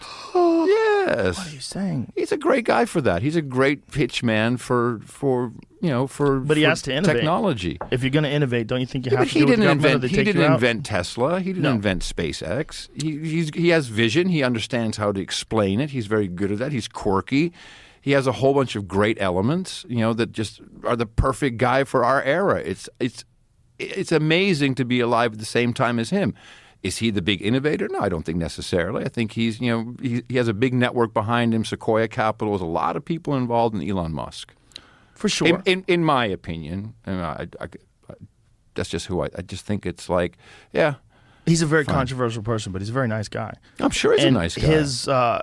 His ideas, I mean, if you looked at just the amount of innovation that one guy's been a part of, and some of them are crazy, like not crazy like dumb, but I mean like insane. The idea of a tunnel that goes under L.A., like, and they shooting people through these fucking tunnels with cars. Like, how does someone even come up with that? Well, I even registered at one point databelt.com because I was sure that we would have a belt of satellites around the Earth. Now, was that far-fetched? No, obviously not. Was I unique in thinking that? Clearly not. Am I the guy who somehow got into the right place with the right investors, with the right pitch, with the right story? No, that was Elon Musk. So do you think that, I mean... But to be think sure... that overall his contributions are a net positive or a negative? Neutral. I think on the entertainment scale, very high. In terms of his tweets? Well, also what he's been doing with Wall Street and how he's fucking with them all the time. And he's a very precarious influencer, particularly for crypto. He's very polarizing there for a whole bunch of reasons. You've got, there's enough conspiracy theories about him, but all I know is what I see. I see the whole SpaceX thing is all U.S. military, the satellites in the sky. We're going to have great internet. I love him for that. Great marketing to the people. Meanwhile, that's your fucking Space Force. That's your Skynet. We'll have everybody surveilled all the time, is what I feel that is. Here's what my worry is, that'll be a way they keep us on planet Earth. They just blanket the sky with satellites so it's impossible to leave. Brother, show me one billionaire that can actually get into just send something to the moon, bitch. Send something alive to the moon, and then I'll believe that we can go off world. I'm very skeptical now, man. You're very skeptical? There's enough money for us to replicate something that happened 55 years ago. Are you skeptical of the potential of it happening, or are you skeptical about whether it happened? Both. Both. Well, the Van Allen belts. Now the new NASA scientists who don't remember the original moon landings, I guess, it's going to be hard to get through the Van Allen belts. Humans, a lot of radiation. Well, how the fuck they do that in that tin can with no computer, nothing? They just went up there and it landed and it worked. And I went deep into this for many years. Yeah, one of the ways too. supposedly they did it is the Van Allen belts have openings in the top and the bottom of the Earth, right? Yeah, well, why don't they just do that again? Why hasn't Jeff Bezos figured it out? I don't think it's that easy, man. I think it's like whether or not they did it. It's like look let's at leave the it up. advancements in technology between the first moon landing and now. Oh, 100%. I don't understand how the richest men in the world can't replicate something and they just we're going to do Mars. Well, why not the moon? Well, no, they're planning on doing shit in the moon With but people. Okay, before you even do it with people, they've definitely done it with objects. They've definitely done it with satellites. So they have the technology to get something there. The question is whether or not they have a technology to get in today's day, get a biological entity there and back, right? But we did it, right? So yeah, that's the thing. Okay. The idea is that we did it from 1969. That's my only question. To I don't give it. I 1972. really don't. I don't know if the moon is real, man. It could be some fucking thing that's just up there. Cheese, sure, Joe. I mean, I've looked at the flat Earth, the crater Earth. I've looked at the everything. I've looked at all this stuff. You know what? I really don't know. You don't know if the Earth's flat? I don't want to get into it because it's just polarizing. You think the Earth might be flat?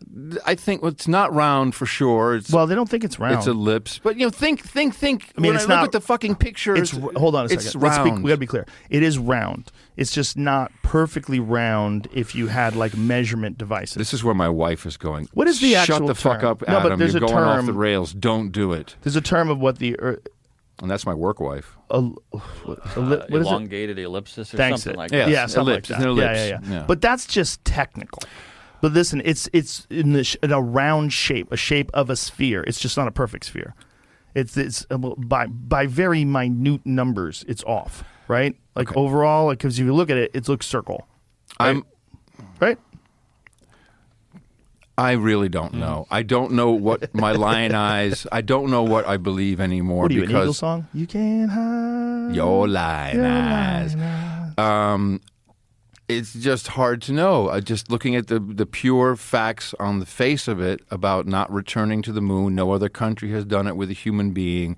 That just seems fucked up. Now, that's okay, but I then also have the right to explore other versions that have been told, which includes crater Earth, which is even... What's crater Earth? The Earth is actually a much larger planet, and we are living in a crater in it, and that's...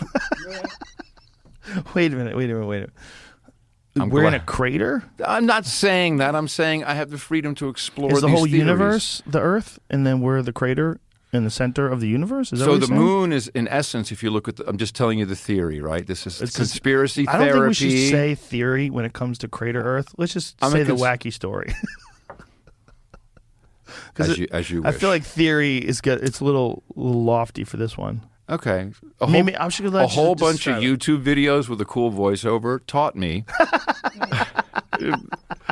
And it was like 8 hours long. 8 hours long. I watched all that shit. Were you? Nonstop, brother. But eight hours. And the voiceover's like, how did it happen? Why did this go away? Have you heard of the giant trees? That's my favorite. Oh, yes, I've heard the giant trees. I love the giant trees. People think that I find the giant trees compelling. That's made of silica. Sawed off. Made of silica. But that sawed off devil's rock. That used to be a giant tree. Yeah, it's just the base of a tree. And it's all of silica, which is sand, and it's fantastic. There you go. Well, it's here's all the over thing. the place. The problem is, but that's not like crater Earth. That's giant tree Earth. Right, I get it. But bro, the problem is that looks like a tree. I know. Come on, I man. know. When you look at it, though, it's perfectly octagonal in shape. Well, often. let's not say perfectly if we're going to call the Earth not round. Okay, let's be consistent here. Jesus Christ, he's so inconsistent. All right, give me another one of those. I need something. Well, to we don't have smoke. anything right here. What? Everything's in the other room. What the fuck? All right. You got some on you, don't you? roll my own. Don't bogart your own. We have plenty for you. I'll give you some as you're leaving. Bogart my own. I would never bogart my own. Okay. Yeah, I'll take care of it. Be sensitive. Now you're taking me into outer space. What are we doing? We're on fucking are we tree black, Earth. We're black screening here. No, tree Earth So, and crater Earth. What I like the most about these videos, this is about the energy. So there's this one video, this is so fucking cool. And you've seen the pictures. You've seen the pictures of Manhattan around 1900, and there's these beautiful big buildings, fantastic shit. And then the streets are just squalor and people with horse-driven crap. And the video says, how did this get built? What happened? What happened? Why are the streets just mud and all these beautiful buildings? When did that occur? When were those what did it look like then? Where are those pictures? I'm just telling you how this video is put together. It's pretty slick. And they show all these pictures of completely empty streets. And so the theory is that there was a water event, but really a very severe one, but that electricity used to flow through canals everywhere. Wait for it. From the churches, and the church steeple, which now has a bell tower, that's where a ball of mercury used to be. And listen to me, because Elon's going to fucking patent this and he's going to sell it to us. And then that energy, they pull the energy from the ionosphere, that somehow it interacts with the mercury, then they would distribute the electricity through Tesla's principles, through the earth and through water. That they used to do this? Look, well, we know that Tesla had this idea of broadcasting electricity through the air, but people that wireless electricity. But people that look at today's electronics think that that would be horrendous, because then if he had done that and implemented that, we would never be able to use all these electronic devices and all the things that we have today, because they'd be constantly interfered with by this electricity flying through the air. Or would they develop new technology that interacted with that electricity, and it would just be different than what we're accustomed to? I believe that most of Tesla's wireless energy was flowing through the earth side of it and not through the air side. Really? Yeah, I believe so. Some wires and shit? No, just so you think this just might be a earth real resonance. Thing? Well, there's a lot of, I have a ham radio license, so I know a lot about high frequency and radio waves. And there is the ultra low frequencies, which is like a 700 foot antenna or some shit like this. These ultra low subsonic frequencies. There's a lot of experimentation going on, and that actually transmits through the earth. So you transmit your signal, and it goes through the Earth's core to the other side, and that's where it's received. So that's more my understanding of the technology Tesla was using. But you don't think the Earth is living in a crater, right? We don't think we really. I have no evidence to prove it. No, of course not. But it's one of the weird ones to entertain.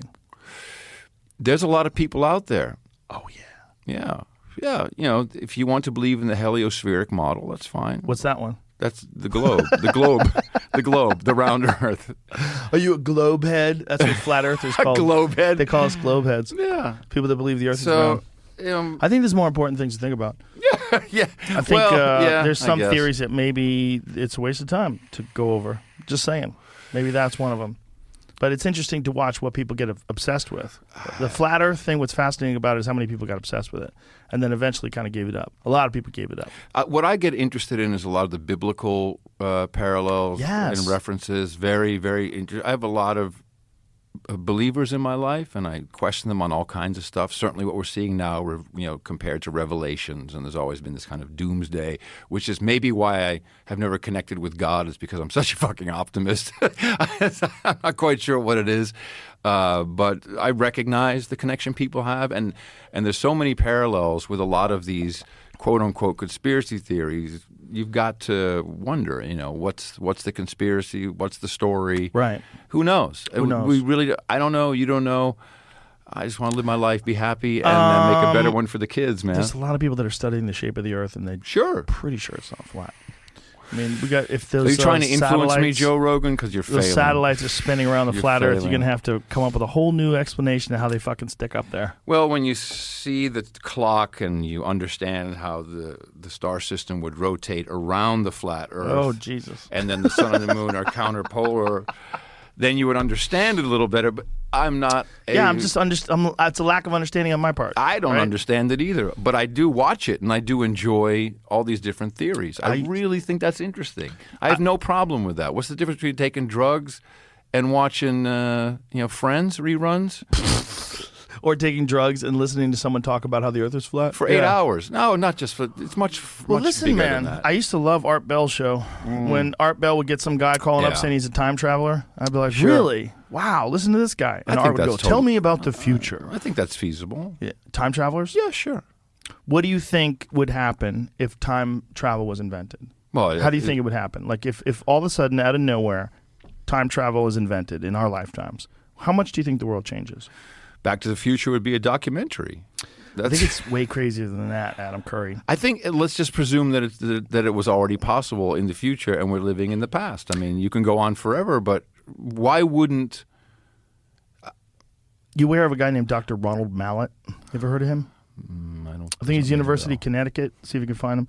He's a fascinating guy, and he's a professor that is. When you hear him talk, it's almost like you're watching a superhero movie. And a guy has like a superhero origin story. This is what it is. Like, his father died, and he became obsessed with time travel because he wanted to make a time machine so he could go back and see his dad. Yes. So this guy came up with these theories of time travel that apparently, if you have enough power, you have to have a massive. I think the first guy to come up with no. Kurt Gödel, I think, was the first guy to come up with the idea of a functional mechanism that could actually change time, that you could actually go back in time or go forward in time. But the amount of energy that you would need is just impossible to imagine. And then what this guy seems to have concluded is that even if you go back in time, this professor, even if you, is it Ronald Mallet, is that his name? Even if you go back in time, you can't go back if there's no road. So from the moment a time machine is invented, from that moment, the moment it's switched on, that moment till forever, time ceases to become linear. Stops, right. It ceases to become linear because travel is available to anyone from the future to now, from now to then, any stop in between. You can't stop time. If there's no regulations on it, if it becomes prevalent like cell phones, the world becomes a completely different experience for everyone. Life, death, birth, childhood, mistakes, erase them, go back, live in that timeline. They intersect with people's timelines where they're coming in from the past and the future. It fucks the world up. It fucks everything up. This is what I think is one of the scarier ideas about technology. I mean, you want to talk about a thing that would completely change the way human beings interface with the universe itself. It's time travel. Because everything that people can figure out from now until as long as there are people will then be ported back to where we are now. And the understanding of it will be brought back to it. And then who knows if you'll ever even be able to achieve innovation, because you're going to be constantly dealing with people traveling to and from different time zones, to and from different time periods, like all simultaneously, all happening all at once. I think it's impossible for us to imagine how wild a time machine could be if it did get invented. Because it's not like, oh, I'm going to go back and steal all the gold. Like, no, it's like everybody's going to do that, stupid. Right. Everybody's going to do that at every second of every day ever.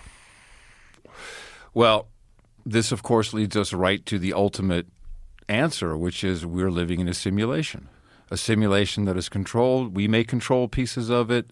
I know that when I look at you, I see Joe Rogan, and I could recognize you. I know that when you look in the mirror, you see Joe Rogan, it's a different guy. It just looks different. I mean, this doesn't... Because I see the opposite of me? It depends on... Because it's a mirror?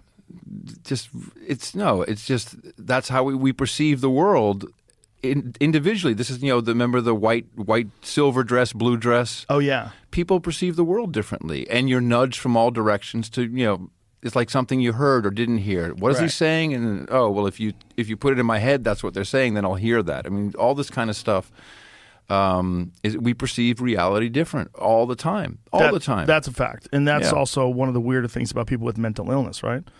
Like, what is when a schizophrenic's having conversations, like, who's he having conversations with? Or are they in a whole different plane of a consciousness, which is perhaps a lot cooler, and we're just seeing the external interpretation that we make? Or are they trapped in two dimensions or in the middle? People yelling at them from both sides. Probably. I don't know, maybe. There's more than two dimensions, I'm pretty sure of that. So, in wrapping this up, because we've been 3 hours, do you think really? that Holy shit. Crazy, man. I love talking with you, Joe Rogan. I love talking with you, too. You are great. You are good for my ego. You are good for my soul, good for my heart, and good for America and the world, Thank Joe you, sir. Rogan. Well, you deserve all your props. As I've said many times, you are the original podcaster. It's very important that people know that. It's like, without you, this whole thing wouldn't have happened. It might have come about a different way. But it didn't. No. It came out of you, Yeah. That's it. And Dave it's Weiner. Facts. And Dave Weiner. But you were the original guy that made it popular. And what it is now is very odd. It's a very odd form of communication. It's it's weird that this thing exists and that it's so popular. Well, that's what's so cool about it. It's like RSS, which is the basic protocol of podcasting, and it came from blogs. That's what Dave Weiner invented.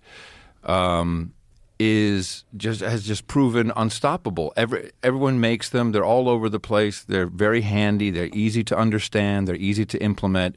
And as long as you have a server where you can put which is just a text file, and an MP3, you got a podcast, because we now have places where apps connect and you can find stuff. But Yeah. even without that, just a fucking MP3 on a server, people will find it. They'll download it. I mean, that is true independence and truly freedom of speech. Do you think we'll get to a point in our lifetime where the power of these decentralized entities will eclipse these corporate-controlled medias? Because if you think about the amount of influence that a decentralized entity could have, that like people just living life, and that You're already decentralized from the mainstream media. You yourself, yes, you're under a different corporate distribute. No, you're not, because I know they don't own you. They own licensing to do something exclusive for a while, but you own you as far as I'm concerned. Yes. Right. So, but whatever deal you did, however it works, you are decentralized from the mainstream broadcast systems technically, and certainly from the mainstream narrative. So you are to be preserved. You are to be protected, because this is showing the way that anybody can do this. And no, you may not have the audience size of Joe Rogan, but you get 1,000 people. That matters. 1,000 people who really care, Yeah. who really listen, who, by the way, might support you with $5 a month. You're in business. If it's something that, look, if we can't all do an entertainment show, but you're not. You're doing something. You're an educational show. Yeah, but that's not an accident. Sometimes it's entertainment. It's always entertaining. No, it's always entertaining because you're an entertainer. But it's education. It's something that has never existed like this, ever. That's what's weird, right? No, it's beautiful. It's a thing of fucking beauty. Yeah. Yeah. For sure. So, yes, decentralization, it's unstoppable. They will try and stop it. They'll try to do legislation. They want to make schooling harder. We've already seen the control they exert over the medical community. Do you think that the attempt to exert control and the exposing of it is going to be the ultimate downfall of these institutions? Because we're going to realize that it's not a good idea to have them have the kind of power that they have. It's not a good idea for them to be completely influenced by these corporate entities that structure the narrative that force us to adopt. It's not good. As far as I'm concerned, it's collapsing already. Yeah. It's in slow motion collapse. It's complete. Everything's collapsing. Healthcare is collapsing. Education is collapsing. My God, the biggest deficit we have on our balance sheet is $1.7 trillion of college loans. You fucking kidding me? This shit is done. It's done. And people are coming out disillusioned. Okay, I got $100,000 in debt. I got this piece of paper. Nothing. And what do we see with the jobs market? Oh, only 3.9% unemployment. But the labor participation rate, the people who are actually in the market for a job, fell off a cliff. Didn't something like 4.5 million people quit their job recently? Sure. Yeah. That's wild. There's too much money in the system. People have stimulus money. They got cash. There's some gigs on the side. They're figuring life out. They're going to find something else to do. That's good. But that's good in my book, but it's not what the economy is in real trouble. In Austin, there are now 3 restaurants that I used to go to for over 10 years closing for good. South Congress Cafe closing for good. Of course, we'll get new ones in there. A lot of them can't get employees. Can't get employees, destroyed just in general from the lockdowns and the restrictions. We have to rebuild a new middle class, and it's going to be diaper washing services, because that shit's going to stop too. You're not going to get diapers eventually. I guarantee you. This crazy shit ahead. But that's what's good, because that will wake people up. And by the way, we can feed ourselves. We can figure out how to do it. We can collaborate with people. Except these people that are living in these big cities, and they're the ones that are deepest in the trance. No, they're dead. They're dead. They're all dead. They're the deepest in the trance. Them and their pets. But isn't it fascinating that those are the people that are the deepest in the societal trance? Is the ones that are in these urban centers. Are we surprised? No. No, we're not surprised, but it is fascinating that they're the most terrified, the most disconnected from nature. They are building their own prison. Openly and with joy. Open air prisons. Mm-hmm. Adam Curry, you're the shit. Appreciate you very much. Tell everybody how they can watch and listen to you. You don't have video form of No Agenda, do you? No. No. What? No. You don't want that? Fuck no. Fuck no? No. Okay. I like theater of the mind. I like people being able to, I like to manipulate my sound. I like that too. And all that stuff. Then they can't pick on you if you start getting shitty looking. NoAgendaShow.net and anybody, please check out a new podcast app, newpodcastapps.com. It's not a for-profit thing. It's to protect, enhance, and extend podcasting. And your Twitter handle is? At Adam Curry. All right. But more, I'm on the Mastodon, Adam at noagendasocial.com. What is Mastodon again? That's the decentralized Twitter, baby. That's where